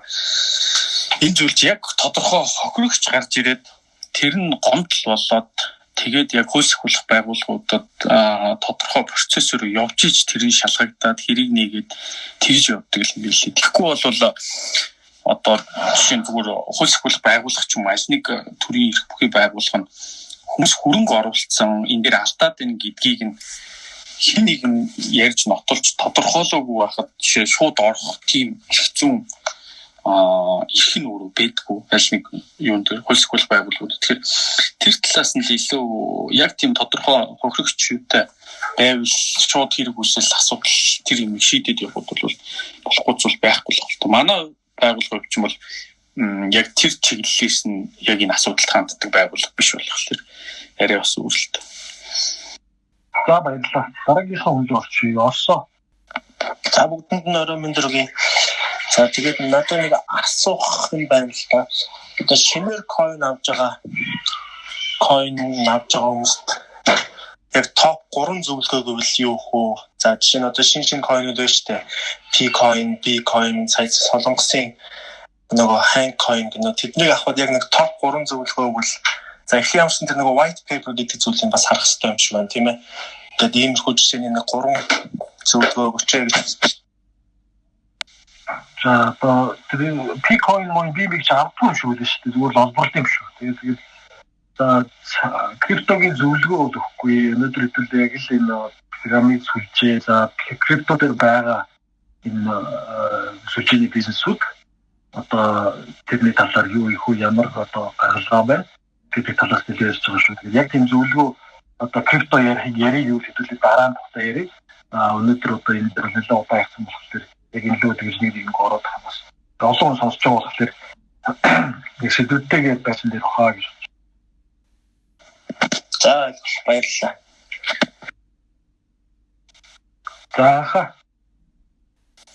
За сайн 20 минут бүгдээр нь 20 минут. За би нэг энэ хоёр зүйл асуусан юм а. За 21 дэх зуунд ерөнхийдөө бүх хүмүүс ерөнхийдөө хөрөнгөний зах зээлийг маш өндөр ерөнхийдөө сонирхож эхэлж байгаа. Энэ одоогийн залуучууд төсөө хүмүүсүүд бүх ер нь одоо ойрын жилүүдээр нь хөрөнгө оруулалтын зах зээл маш хурдцтай ерөнхийдөө хөгжих байх. Би болохоор ерөнхийдөө 2016 оноос хойш криптокорренсийн хөрөнгөний зах зээлийг сонирхож эхэлсэн бүх талаар ерөнхийдөө судалсан. Дээрээс нь 17 оноос хөрөнгөний зах зээл Forex, Future-ийн тэр ерөнхийдөө бүгдийг судалсан. Тэгээд ерөнхийдөө ийм надад ийм санал байна. Энэ залуучууд одоо хөрөнгө оруулалт хийж байгаа хүмүүсүүдийн ингээд нөгөө coin ч юм уу, янз янзын Bitcoin ч юм уу, Ethereum ч юм хөдөлж авах гэж байгаа хүмүүст одоо яг ингээд авбал зүгээр шүү гэдэг нэг тийм арга замын заажгүй хүмүүс ингээд яг хүн амтнд өгөөд холигтуулаад гадуур ингээд нэг тийм янз янзын scam юм амар их явагддаг болцсон. Тэр талаас нь танд зөвлөгөө өгөөч. За ер нь өөрөө энэ сэдв айгүй юу сэдв баггүй. Би одоо жишээлбэл биткойн аваа гэж зогсож байгаа юм бол надад би одоо яг юу шүү дээ. 17 гараар юу нахгүй юм. Авах арга замуудыг гэж авахгүй түнэс яг тгийг хэлсэн бол хэцүү шүү дээ. Яг Монголд одоо яг өнөөдөр бол яг нэг олон арга байхгүй яг үнэндээ. Айгүй юутай байгаа. Хязгаартай байгаа. За ардынхан DAX гэх нэг юм ийдсэн байна. Trade segment гэдэг би одоо гүйцэтгэл хийдэг байсан. Одоо бол хамаагүй болцсон. Trade segment одоо хийж байгаа. Бүх юм Монгол хэл дээр. Зааврууд нь YouTube дээр хүртэл байж идэг. За би манайх Bitmonex segment гэдэг бирж олон улсын биржтэй холбоотой одоо тийм зах зээлийг нэвтрүүлэх гэж ажиллаж байна. За энийг 2 сарда багтаагаад одоо евро төлбөрийн нэг төгрөгөө юу бодох гэдэг процессыг хийгээ явж байгаа. Гэг мэдчлэн нэг юм хитгэн нэг аргууд байгаад байгаа. Тэгээ яг би бол одоо нэг мэдээж хэрэг бизнесээ дэмжихийн тулд Bitmonex-ийн үйлчлэгийг одоо яг тэр юу нэвтэрчгээр нэлээд нарийн амархан бүр хамгийн амарханаар хүмүүс тайлбарлаад тийм сургалт юм бичлэг хийж бодоод байгаа. Тэр талаар сайн тайлбарлаад ингээд бичлэг интервью хийвэл хүмүүс ингээд яг тэгж алдчихлаа, ийм хүн тулгтуулчлаа. Энэ яг зөв үү гэж ингээд амар олон асууж байгаа юм. Ер нь бол тэгээд трейд иминийг ярих юм бол трейд имийн нэгдүгээр удаан, хоёрдугаар өндөр шимтгэлтэй тэгсэн дөрөв баг гадны юугаар ингээд авчихсан хамаагүй түргэн авах юутай тийм үлээ. Тийм Монголд үнэхээр юу хаалттай байгаа л да. Гадны эксченжүүд нэлээд хаалттай. Хийх нь хаалттай хэдхэн сонгох байдаг тийм. Тэрүүгээр явж болдог. Тэгээ манайх ч нөгөө бас нэг тийм сонин PayPal, Payoneer зэрэгтэй нэгддэггүй, Skrill энтер болдгоо, мөнгөө татаж болдгоо тийм асуудал өндөртэй. Наадхундаас ч бас анхааруулаад хэлэх нөгөө Bitcoin-ыг хүмүүс хоорондоо шууд зарж аваад байгаа юм гараад байгаа шүү дээ Facebook-ээр тийм. Тэгээд нэг хүн бичсэн байсан жоохон 5 дугаар анги хүртэл хэрэгтүүлчихлаа гэж төрүүлээд явуул гэж нэг тийм айгу хоорондоо шууд нэмэх гэж агихгүй шүү дээ. Хэн нэгэн төрүүлж явуулж таарна. Тэгээд төрүүлж явуулсан тэгээд ихтэй үрэл алдсан тохиолдол их гарах шиг байлаа. Болгоомжтой хандаар гэж хүмүүс хэлээ да. За ашиг байхгүй бол намын руу очоо. Нэгч хэлэх юм ч байхгүй л дээ. Гэхдээ зүгээр энэ Bitcoin гэдэг одоо Facebook дээр ингээд одоо гэртэйгаа баг бүх хүмүүс л татаал нэг явуулаад тэгээд түрүүний хүн хэлсэхдээ үнгүй юм хавхан л гэдэг шиг тэгээд одоо зүгээр coin гэсэн болох юм ингээд блокчейнтэй холбож ойлгоод ингээд ямар судалгаагүйгээр итгэж байгаа хэрэн жоохон Монгол жоо хэцүү л та. Ингээд хүн болгон coin гэхэл заавал нэг блокчейн технологи тийг ерөөсөй ойлгохгүй. Тэгэл эн чинь яг одоогийн байдлаар хүн ингээ мөнгө өгөөд алдсан юм байхгүй ч гэсэндээ ингээд цаана ингээ үнгүй юм үрдэг юм шиг ингээ хүмүүсийг хураалцлээ. Тэгээд ард нь одоо тэр гандаг баяр мөнөөлөө таны хийсэн постыг харсан л та ард нь ингээ утасны дата тий бүх мэдээллийг авч тэр нь ямар үр дагавартай энэ гэдгийг хүртэл хүмүүс ингээ мэдэхгүй байгаа нь жоохон харамсалтай гэх юм уу. Тэг хэлэхээр ингээ үдэс үнгүй өгч явах чи яа вэ? Би юу ч алдаагүй ингээ уурлаад байдаг байхгүй юу? Тийм хүмүүс л аюул анхааруулж хэлмээр байгаа байхгүй юу? Харин яг одоо наадхан дээр чинь би зүгээр коммент болгоод хэлэхэд одоо мөнгө өгөөгүй хүмүүс тэгж дайрж штэ. Мөнгө өгөөгүй хүмүүс мөнгө хийгээгүй. Тэгээд мөнгө хийсэн хүмүүс яаж дайрж авчлах вэ гэж боддог. Тэгэхээр би бол тийм нэг юм өөрийн хоббигоор хийгээд байгаа юм биш шүү. Аль болох хийхгүй байхыг хичээж байгаа. Гэхдээ заримдаа ингээд үнэхээр бүр ингээд дуугаас ууж чадахгүй хэмжээд хүрээд байгаа болохоор бичээд байгаа шүү. Одоо яриад идэв шүү гэж хэлээ. Тийм хүмүүс мэдээлэл авахгүй байгаа гэдэг чинь л яг тэр ихгүй юу. Мэдээлэл муутай юу ч мэдэхгүй хүний аманд ороод тэгэл за зүгээр яж гардаг янз бүрийн юм тохирч болоо дараа нь ингээ өөрсдөнд виза хариучих гэж байхгүй. Наацхан ингээл OneCoin ингээл амар том жишээ шүү дээ. 40,000 хүмүүсийг хохирохчод одоо виза хариучих гэж байхгүй. Тэгэл одоо хүртэл итгэсэн хүмүүс яваад байна гэж байгаа бол тэр хүмүүсийг тэр одоо OneCoin-ы Монголд ханхны одоо оруулж ирсэн ингээд төвшин төр гэдэг байгаа тэр хүнийг одоо таних л гэж одоо бодвол тэглээ хийцмийг янз бүрийн юм суусан тэрнтэй одоо тэр хүн ч өөрөө тэгж хэлсэн шүү энэ гэж хэлэхгүй бол зарим нь бол одоо л OneCoin-аар мөнгө тоолно гэсэн ойлголттой л явж байгаа. За сайн уу. Нэг орж ирээд удаагүй л дээ. Гэхдээ айгүй хэрэгтэй мэдлэлүүдээ сонслоо баярлалаа. Тэгээд энэ P-coin-ыг болохоор би нэг P-network гэдэг Facebook групп байсан баггүй юу. Тэгээ админ одоо энэ хаягаар бүртгүүлээд энэ заасыг ингээд одоо 24 цагтныг удаа майнинг дараа цуглуулад тэгээ манай 2 монгол хам бол 2 саяар худалдаж авдаг байгаа. Тэрнээс биш зах зээл дээр гараагүй байгаа зоос шүү гэж хэлээд тэгээд би бүртгүүлж ирсэн. Яг тэр үедээ бол ямар ч нэг одоо мөнгө төгрөг өгж авахгүй болохоор нэг судлаачгүй л тэгээд дараагаар нь ингээд Instagram эдрээс хайгаа үзсэн чинь хятадд одоо инфлюенсер одоо пижасаар ямар нэгэн зүйл худалдаж авдаг тиймэрхүү юм байсан. Одоо ард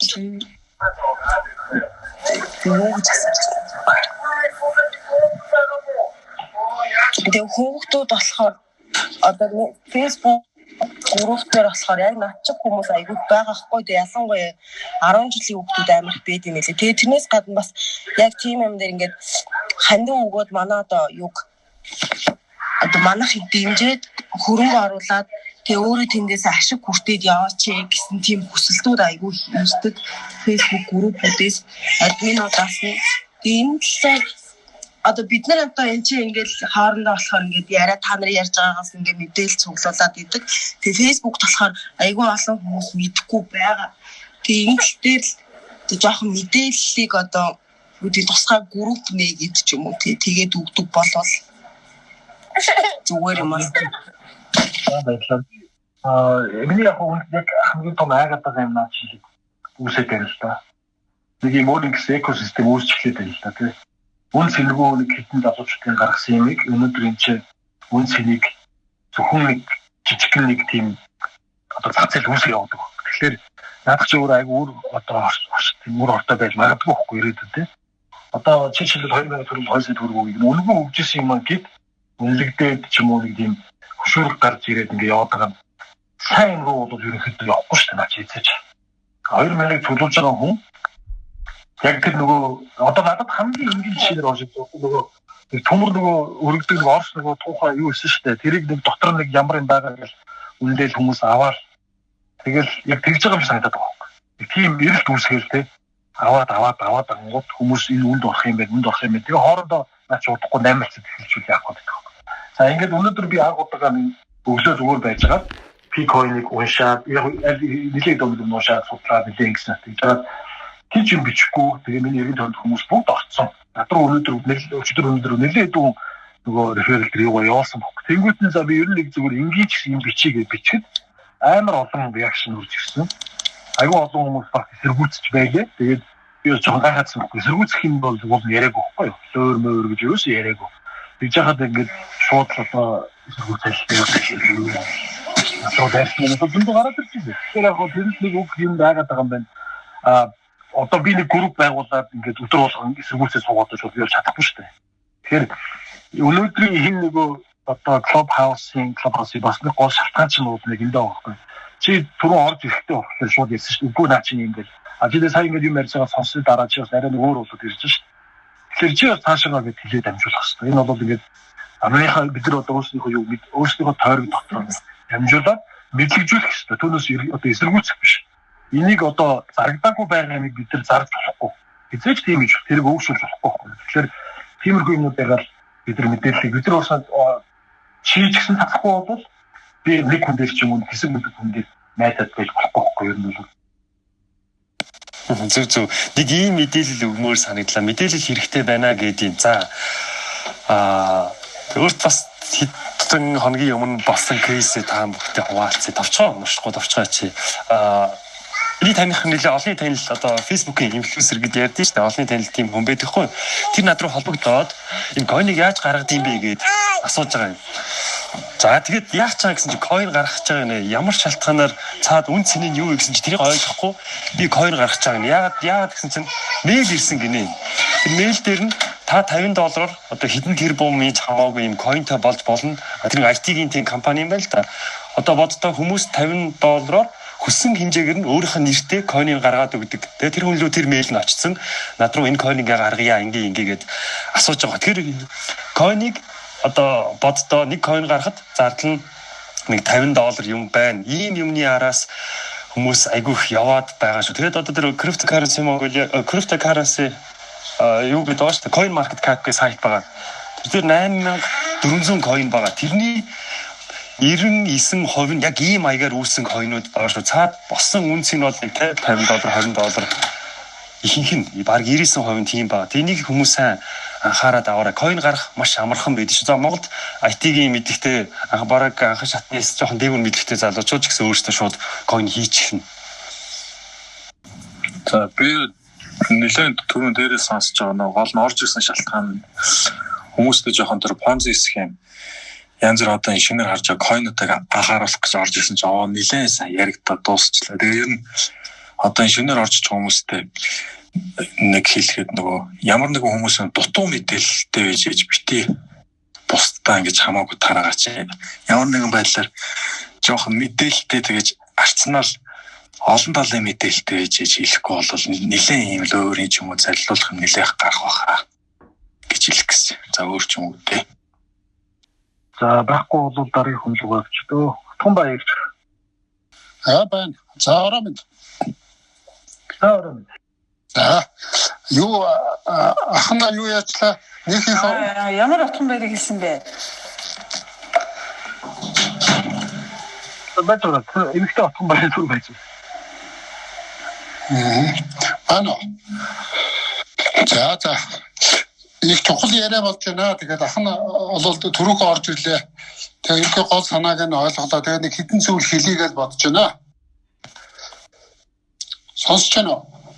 Сонсож. Ер нь зүгээр би ч аудитын салбарын хүн шүү дээ тий. Тэгээд ер нь энэ зүгээр ингэдгийн хөрөнгөний бирж дээр хувьцаа гаргаж байгаа компаниуд тэр компаниуд юу гэж ярьдаг вэ гэхээр манайх ч одоо компани олон улсын аудитын компаниар ч гэдэг юм уу эсвэл одоо нэр хүндтэй аудитын компаниар аудит хийлгчдэг байхгүй юу. Тэгэхээр манай одоо энэ гарсан бүх хөрөнгө баталгаатай найдвартай эдэр гэж бас реклам сурчлагаа PR-ндаа их ашигладаг л да. Гэхдээ яг олон улсын одоо судалгаагаар бол гадаад аудит буюу санхүүгийн тайлангийн аудитад тухайн одоо стандартын дагуу аудит хийсэн зүйлд хэдэн хувь идэх вэ гэхээр үндсэндээ 20-30% идэх бол магадaltaй гэж үздэг. Гэтэл тэр нь бол одоо 100% одоо баталгаа гаранти юм шиг тайлбарлаж байж байгаа нь бол бас тийм сөрөг талтай юм шүү гэдгийг нь анхааруулж хэлмээр байгаа. Одоо жишээ нь биднээс мэдэндээ нөгөө Lehman Brothers за нөгөө Enron, WorldCom гэдэг маш одоо дэлхийн топ том компаниуд нөгөө Артур Андерсон гэдэг олон улсын аудитын компаниар олон жилийн аудит хийлгэж явах явцдаа яг ийм залингийн продийн одоо юмд холбогдоод тэгээд Артур Андерсон чинь дэлхийд даяар татан буугдсан. Би өөрөө бас Артур Андерсны Монгол салбарт ажиллаж байсан хүн шүү дээ. Тэгэхээр аудитэд бол 100% баталгаа байхгүй шүү гэдгийг нэг сайн хэлмээр байгаа. Нэг за алдаа гарна л гэсэн үг шүү дээ. Хоёрт нь өнөөдрийн одоо хөрөнгөний бирж дээр хувьцаагаа зарж байгаа хувьцаат компаниуд бол яг нэг үгүй хэлэхэд бол засаглал бол тийм сайн биш шүү дээ. Тэгээ санхүүгийн зохицуулах хорооноос эрхээ авч байна. За хөрөнгөний бирж одоо арилжах эрхээ авч байна. Хөрөнгөний бирж идэрч өөрсдөө сайн засаглалгүй байгууллагын одоо үйл ажиллагаад хувьцаа гарах эрхийг өгч байна. Тэгээ хяналтын тогтолцоо жоохон суулхан нөгөө засаглал тууз хараа тус гişүү аудитын хороо дотоод аудит дотоод хяналт эдэр гэдэг юмнууд зүйлүүд нь маш сул байхгүй. Тэгэхээр энэ нь яагаад энийг хийх хэрэгтэй вэ гэхээр энэ хэмжээ сул муу байх тусам нөгөө одоо залгигч нар чинь нөгөө эрсдлийг өдөөгч нар чинь тэр тоглолт хийгээд хөрөнгө мөнгийг татан төвлөрүүлээд тэгээд хэсэг хугацааны дараа бол одоо баахан уйлсан дуугарсан бид нар хадгалан зээлийн оршоо яала тий баахан одоо хүмүүсүүдийг татан хөрөнгө мөнгийг татан төвлөрүүлчихэд тэгэл одоо эрсдэлгээл тэгэл ордноо тойрол гороолол одоо бидний хөрөнгийг одоо яасан эдэргээл ингээл тэгээ G time эдэргээл ингээл янз бүрийн сүлжээний асуудлууд байна. Тэгэхээр хуулийн дээр юу заадаг вэхээр нөгөө хувьцаат ер нь бол хувьцаа оруулсан хүн бол оруулсан хөрөнгөний хэмжээгээр хариуцлага хүлээнэ гэдэг ингээд нэг тийм нэг бодлын нэлээд ардчилсан нэг бодлын маш өндөр эрсдэлтэй заалт байдаг байхгүй. Тэгэхээр одоо магадгүй энэ хувьцаат компани хувьцааг авсан хүн бол сүүлдээ яах вэ гэхээр чи одоо өөрөө мэдээлэл авсан шүү дээ. Чи дур мэдээж өөрөө хөрөнгөийг л зарцуулсан байна. Тэгээд чи одоо өөрөө юмыг зарцуулчаа сүүлд нь одоо ашигтай байх үед нь чи зарж болох байсан шүү дээ. Тэгээд алдагдaltaй байх үед нь одоо юу олон юм яриад байгаа. Гэх мэтлэнгийн асуудал үүсгэж ярьж хийгээд амын тагладаг байхгүй. Тэгэхээр яг ийм хуультай учраас манай цагдаа, прокурор, шүүхийн байгууллага тэрийг бол одоо буруутай, гин буруутай үйлдэл гэж үзэхгүй, эрүүгийн хариуцлага үүсгэхгүй байх одоо бүрэн боломжтой. Тэгээ эцэн дүндээ хин хохироод үлдэх бөгөөд нөгөө хөрөнгөний зах зээлд найдаад, нөгөө сөрөг одоо янз бүрийн гоё реклам зуршлаганд найдаад тэгээд одоо хөрөнгө оруулагч нар нь буруудаад орчиж байгаа шүү дээ. Бид нар одоо мартаагүй бол нөгөө Анад банк, Зоос банк гэдэг нэг компаниуд чинь зайлвал хөрөнгөний зах зээл дээр гаргаад хувьцаа гаргаад банк шүү дээ. Одоо ч гэсэн нөгөө банкуд баахан хувьцлагдах гал банкны одоо зах зээлд орно гэдэг тоглолт хийнэ гэж яриад байна. Тэгээ Анад банк, Зоос банк хоёр чинь дампуураад тэнгуүтэр Зоос банк баахан нэг одоо Японы эмээ өвөнөр хөрөнгө оруулалтаа хувьцааг нь авчихсан байдаг. Монголын хууль нь яг түрүүний дээр хэлсэн шиг байж идэг. Нөгөөдөл чи юугаас авч чаддгүй.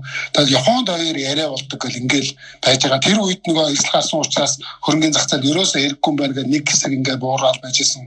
Одоо сүүлийн үед бол хөрөнгөний зах зээл маш чухал байна гэдэг хүмүүс сонирхол мэдээ дээрээс нь зохион байгуулалтаагаар маш хүчтэй PR сурталчилгаа, шоу нэвтрүүлэг янз бүрийн юм явуулж штэ энэ өдөөж байгаа.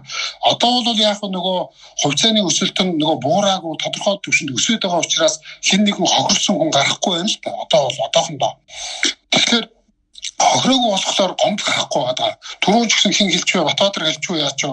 Хин нэгэн хүн гомдол гаргаж одоо цагдаа ч юм уу, прокурор ч юм уу гомдол гаргаж би ингээд ийм хувьцаа аваад ингээд одоо өрн буураад гомдол тэгтэл түрүүний хуулийн заалт бол юу гэхээр та оруулсан хөрөнгөөрөө өөрөө хариуцлага хүлээнэ л гэдэг юм заалт. Тэгэхээр энэ хувьцааны зах зээлийн хөрөнгөний одоо зах зээлийн тань маш том хуулиар зөвшөөрөгдсөн одоо ловер цалин явж байгаа байхгүй. Ийм учраас маш эрсдэлтэй байдгиймаа гэдгийг бид нар бол ярилцах хэрэгтэй. Өөрөөр хэлбэл нөгөө ятгах тусам нягтал гэдэг нь байдаг үстэй. Нөгөө тусам нягтал гэдэг. Тэгтэл чин одоо бид нар тэр чин жолооны юун дээр яриад байгаа мөртлөө одоо бид нар ийм том юм дээр эн чинь хэдэн тэрбумаар нь хэмжигдэх ийм том юм дээр бол хөнгөн гомь хандж байна. Тэгээ түрүүний манай модераторууд юунод спикерүүд маш их зүү юм хэлээд байна. Судалгаагүй их авч байна гэж. Үнэхээр одоо судалгаагүй авч байгаа байхгүй. Мэдээлэл маш муутай. Зөвхөн нэг талын мэдээлэлээр яваад байна шүү дээ. Гоё байна, үзүүлээд өгч байна, алаад өгч байна, хэдэн зуун дахин өсөж байна гэдэг энэ мэдээлэлээр хувьцаа хөрөнгө оруулагч нар хөрөнгө оруулалт хийж байгаа гэдэг чинь бол маш харамсалтай юм шүү дээ. Нөгөө талд гадна аливаа юм чи сайнтай муутай. Би бол энд нэг хэн нэгнийг буруутгах зорилготой эсвэл одоо юу гэдгийг те хэн нэгний мууг үзэх зорилготой орж иж байгаа юм. Зүгээр л энэ эцсийн дүнд монголчууд бүгдээрээ ялах ёстой. Нэг ч хүн Монгол хүн одоо өөрийнхөө тамирын голын мөсийг 7 бай цуглуулсан хэд 5.10 төгрөгөө хэн нэгэн луурчинд бол алдах ёсгүй тийм ээ энд одоо гэдэг утга ийм санаагаар л асуудал хандаж ярьж байгаа. Тийм учраас болгоомжтой харамсалтай нь бол болгоомжтой байхын цаана бол нөгөө шунал нь хөдлөөд аливаа өндөр ашигчин өндөр алдагдал уу юу? Одоо бид нар эрсдэл гэдэг юмыг алдагдал гэж ойлгол өндөр алдагдaltaй өндөр эрсдэлтэй байгаа гэдэг нөгөө юм харахгүй байна. Одоо бол яг өсөж байгаа нэг тодорхой түвшинд хурж ирээд эсвэл нэг гомдол гаргагч нэг хохирсон хүн гаргаж ирээд шүүхтэр өгөхөд цагдаа дээр өгөхөд эсвэл тэр эрүүгийн хэрэг үүсгээд нөгөө толгойлогч шоронд орохдол энэ одоо бүх хувьцаанууд ерөөсөө 0 руу тэмүүлэх байхгүй. Ийм аюултай зүйл нэг байна. Нөгөө талд нь бол одоо санхүүгийн зохицуулах хорооноос баахан тусгай зөвшөөрөл аваад тусгай зөвшөөрлөө бас арилжж байгаа процедур яваад байна шүү дээ. Гэтэл өнөөдөр санхүүгийн зохицуулах хороо тусгай зөвшөөрлийн процедур засаглал аудит хяналтын тогтолцоо үнэхээр хангалттай байж чадж гэнэ үгүй юу гэвэл үгүй л гэж хэлэхээр байгаа. Гэхдээ Монгол битгий хэл тэрэ хэлээд байдаг тэр дэлхийн одоо Америкийн том хөрөнгөний биржийн зах зээл дээр тийм том тоглогч нар хүртэл тэр олон улсын аудитын компаниуд хүртэл чин энэ лоорч оролцдог. Тэр тоглогч нар нь бол хэдэн тэрбумаар нь тоглодог ийм аюултай зүйл байгааг бол манайхан сайн анхаараа гэж ингэж хэлж байгаа. Тэгээ би өөрөө заллингийн талаар маш их судалгаа хийдэг, хичээл ордог, ийм зөвлөгөө өгдөг хүн байхгүй юу? Тэгэнгүүт чи юугаар нэг шинж тэмдэг байдаг. Аливаа заллин хийдэг нөхөр бол маш гоё өнгө үзэмжтэй, маш их тансаг хэрэглээтэй, гоё машин унана, гоё хэрэглээтэй байна. Тэгээд эхлээд бол хүмүүст бол яадаг вэ гэхээр маш хэмжээний мөнгө өгдөг. Тэгээ маш одоо юу гэдгийг хүний бүх хүслийг биелүүлэгчнэр байж идэг. Өгөхөстө бүх юм өгж идэг. Тодорхой түвшинд хүрээд бүх хүмүүсүүдийг нь тасныхын дараа гол заллингаа хийгээд өөрөө одоо тэгээд гарч явдаг. Ийм л шин чанарууд хүртэл байгааг бол тэгээ хардах хэрэгтэй шүү дээ би те хардах хэрэгтэй байхгүй тэр тусмаа одоо мэрэгжлийн хүн энэ олон жил одоо аудит хяналтын чиглэлээр ажиллаа ерөөсөө дандаа аюултай юмны дундуур л явж байсан дандаа хүмүүсүүд алдсан мөнгө алдсан тэгээд одоо бууруулж бухимдсан цагдаа шүүх болсон тэгээд хэрүүл ам болсон бие биелүүг ална хятна болсон тийм ээ ийм юмны дундуур явж байгаа хүн учраас хэрэгтэй баха ихээсөр арга байхгүй маш их том аюулыг бий болгодог шүү гэдгийг хэлээд тэгээд дүүнерт бол амжилт хүсье тийм ээ ингээ бас нэг талаас нь хэн нэгнийг бол муулах хэрэггүй энэ бизнес хийн одоо энэ хувьцааны тооллоо энэ зах зээл гэдэг чинь нэг тал дээр их бизнес юм шиг мөртөө нөгөө тал дээр маш эрсдэлтэй одоо хоёр хөлөө бол нэг нь шоронгийн одоо тэ юун дээр шоронд нөгөө талаа бизнес дээр тавьж байгаа ийм том тоглоом байхгүй. Тэр тусмаа манай хөрөнгөний зах зээл болоо хөгжлөн тааруулхан байна. Зохицуултууд маш муутай.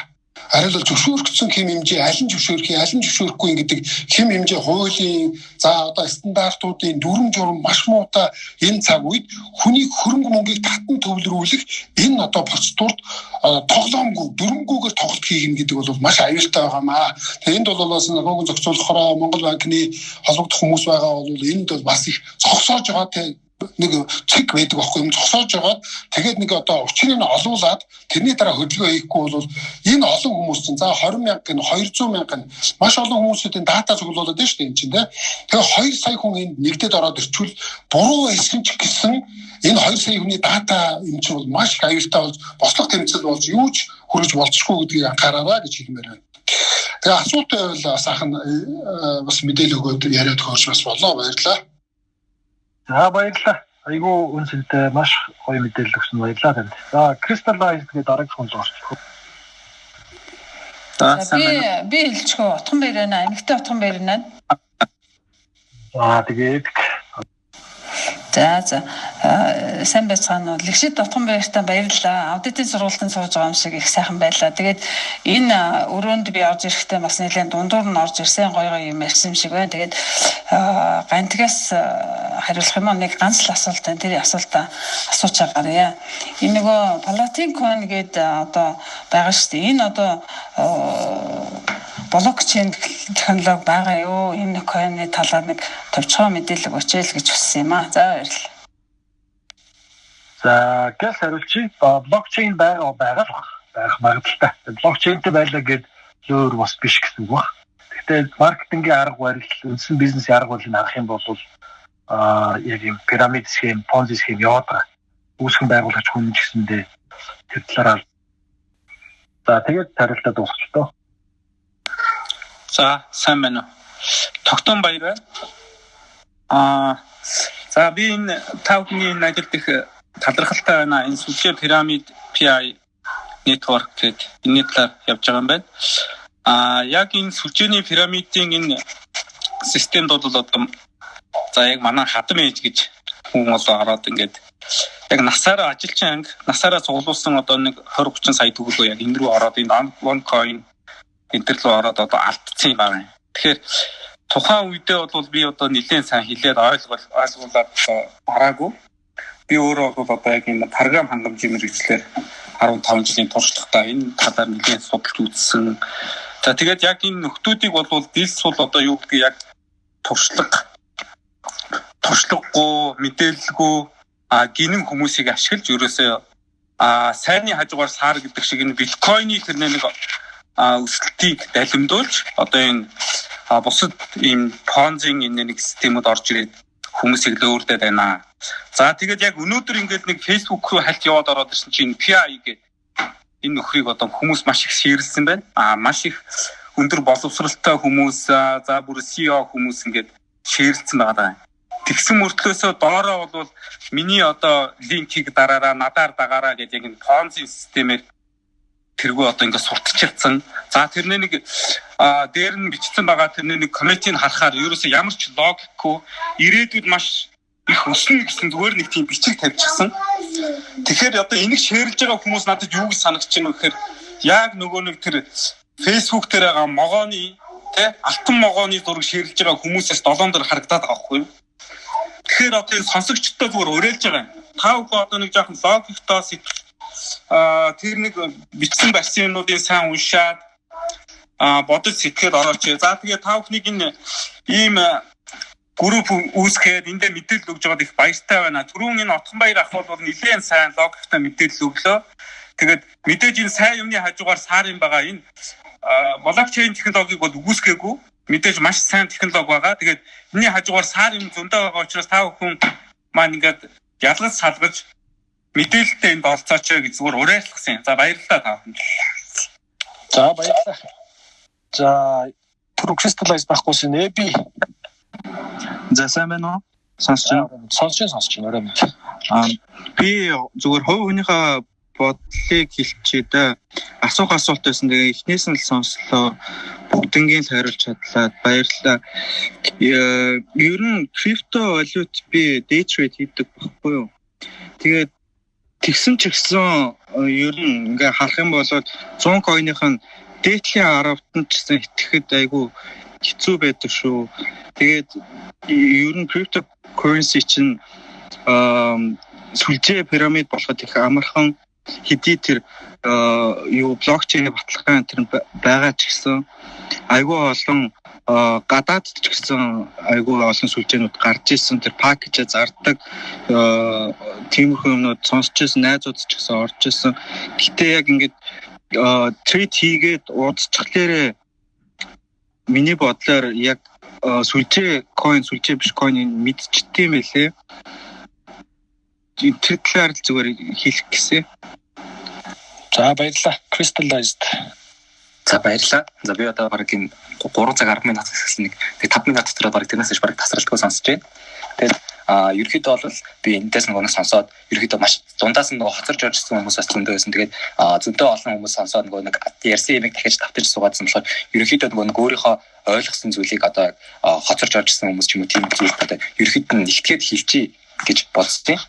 За тэгээд нэг хамгийн анх болохоор би ерөнхийдөө одоо нэг хөрөнгө оруулалтын чиглэлээр ерөнхийдөө суулцдаг. Тэгээд манай хөрөнгө оруулалтын багш болохоор хамгийн түрүү болохоор ингэж хэлжсэн байхгүй юу?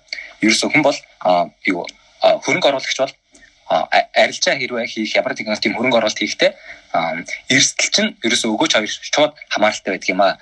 Тэгтээ бүр эрсдэл нь бол одоо нэг өгөөжсөө илүү өндөр байдаг. Тийм учраас одоо ерөөхдөө бол ингээл логикоор бол ерөөсөө чи бол хөрөнгө оруулалт хийх юм бол ерөөхдөө бол алднаа гэсэн утгатай юм хэлсэн. Харин чи энэ эрсдлийг бууруулах аль эсвэл өгөөжийг өсгөх ганц арга бол юу вэ гэх юм бол мэдлэгтэй байх. Тухайн одоо хөрөнгө оруулж байгаа зүйлийнхаа чи талаар одоо мэдлэгтэй байж иж одоо тухайн зүйлээс одоо тийм хөрөнгө оруулалтаасаа чи ашиг авнаа гэсэн ийм бол хэлж ирсэн. За тэгээд ерөнхийдөө бол маш олон тийм нэг алдсан хүмүүсийн тухай тийм сурамжийг бол сая сонслоо бүр хэдэн тэрбум төгрөг хэдэн сая төгрөг гэж маш олон хүмүүс сонсож байна. За бас манай ээжийн найзад бас нэг ийм зүйл тохиолж ирсэн гэсэн.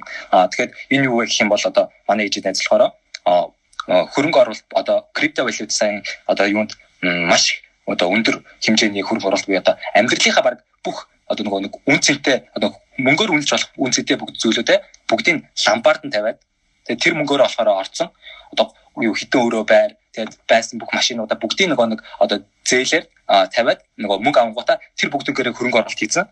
Тэгсэн чинь тэр нэг төрөний хэлсэнчлэн дампуураад ямар ч одоо мөнгөгүй болоо шууд одоо болохоор гэр ороод амьдэрдэг гэж байгаа. Тэр ихэд бол иймэрхүү одоо эрсдэл бол маш өндөр байдаг. Тэгээд ийм хүмүүстэй одоо зориул одоо ямар сэргийлэх арга хэмжээ авах хэрэгтэй болоо гэх юм бол одоо бид бүгдийн зүгээс одоо энэ зүйлийг одоо сонсож байгаа хүмүүс тэ одоо юг одоо дотны хүмүүстэй ялангуяа одоо хамгийн одоо гайтай зүйл нь бид бүгдийн одоо энэ эрсдэлд ороод байгаа хамгийн өндөр хүмүүс бол одоо бидний ерөөсө хамгийн ойр дотны таньдаг хүмүүс одоо ээж ахын дүүс хамгийн дотны найз гэх мэт одоо хүмүүс ороод ийн гэж бол ярьж байна л та.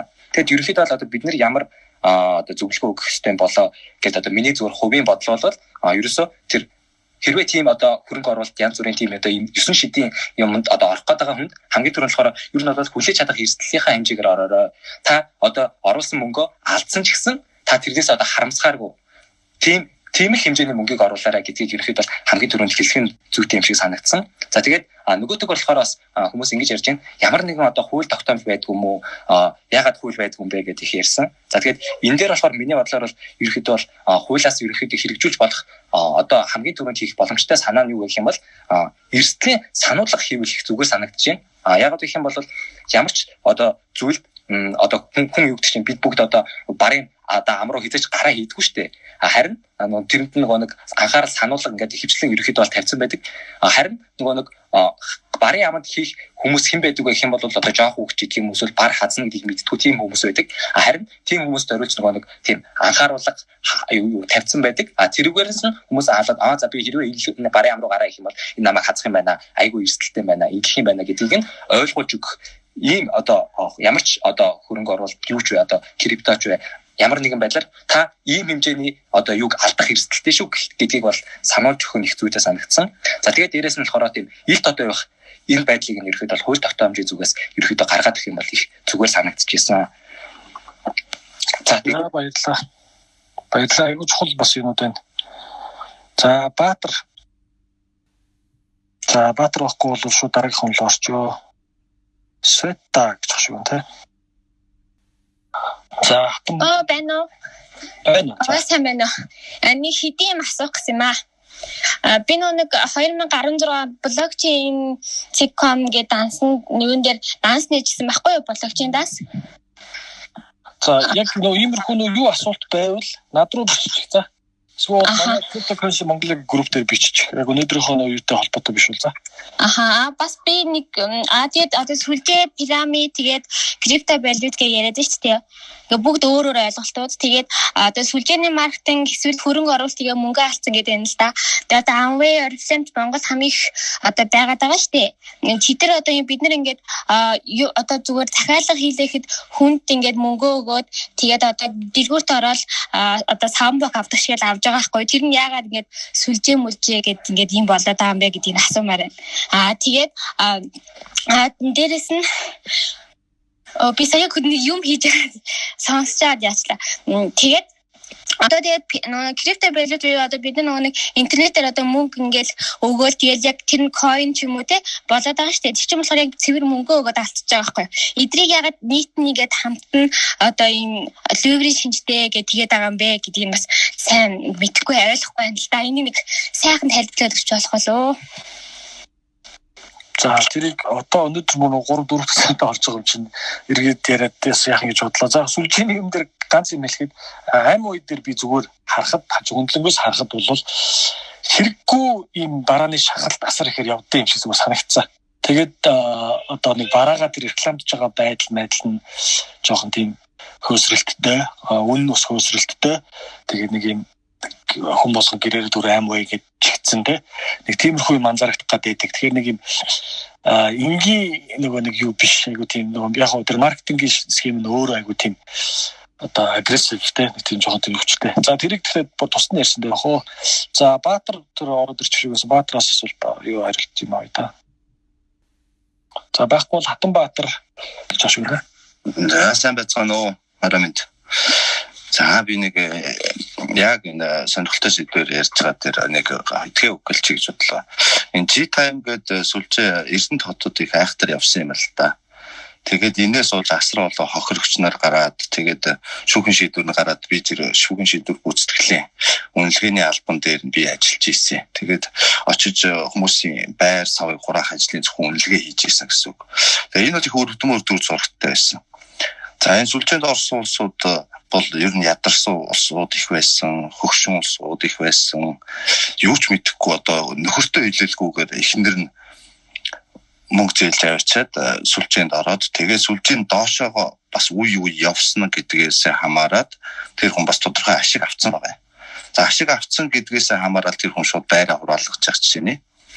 За тэр байрыг очиж үнэлж ирсэн миний хувьд ээд манай нөхөрт хэлж болохгүй шүү энэ юу хүн ирээд яваад байгаа гэдэг. Тэгээд байгаа байхгүй. Тэгсэн хэрнээ бид нар тэр байшингийн хураах ажилд туслаад одоо үн мөнгөний гаргах гэдэг ингээ явж идэг жишээтэй.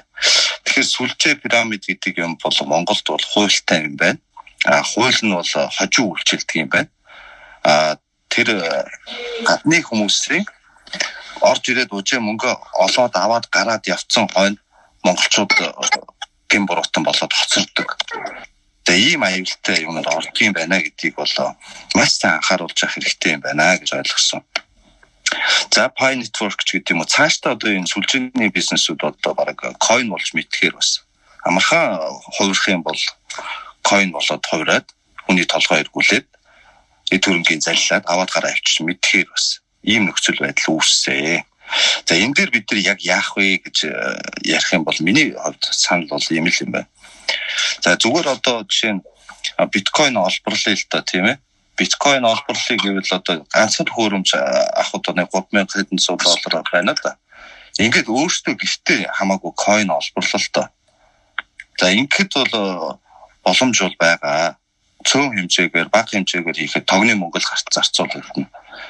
Тэгэхдээ энэ улс бас яаж ийнэ гэхээр бас их сая үл их ялгаа юутай л хандлаа л та. Улс тогны мөнгө сая тэглэлээ шүү дээ. Тэгсэн хэрнээ биткойн олборлагч одоо энэ майнингийн салбарын эхнийг болохоор тогны мөнгө төлөө гэж. За яг энэ бол одоо цэвэр тогон дээр ажиллаж байгаа бизнес тийм ээ. Гэхдээ бид нар өөрсдөө олборлоод сурчих юм бол энэ чинь бас Монгол оронд эргээд бол маш том гаднаас орж ирэх хөрөнгө оруулалт болох боломж байгаа. Яг тогны мөнгө л энэ дээр их гарах бах л да. Гэхдээ энийг л ашиглаад уулна явчвал уулна боломж байсан. Тэгээд улс маань харин бас сая энэ ядахна энэ тогны мөнгөний хязгаарлалт тэглэлтийг хамаарахгүй гэсэн юм хэлчихлээ. За нэг юм хөө юм хэлсэн. Амгай гэвэл одоо жишээ нь одоо тийм ээ Монголд бол одоо янз бүрийн хэрэгтэй хэрэггүй юмнууд зардаг бол гадны орнд жишээ нь одоо Япон оронд бол амгай гэхээр хөгшчүүл юу вэ гэдэг левчиг дотор хувцсны сүлжээ юу гэж ярьдаг. Энэ бол Японд бол тэр чиглэлээрээ бол алдартай.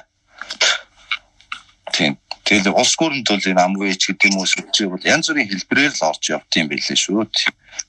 За бүгдээрэнд нь маш их баярлалаа. Одоо гантигд бол одоо байнга одоо сонсдгоо их мундаг юм ярьдаг. Баярлалаа. За баярлалаа. За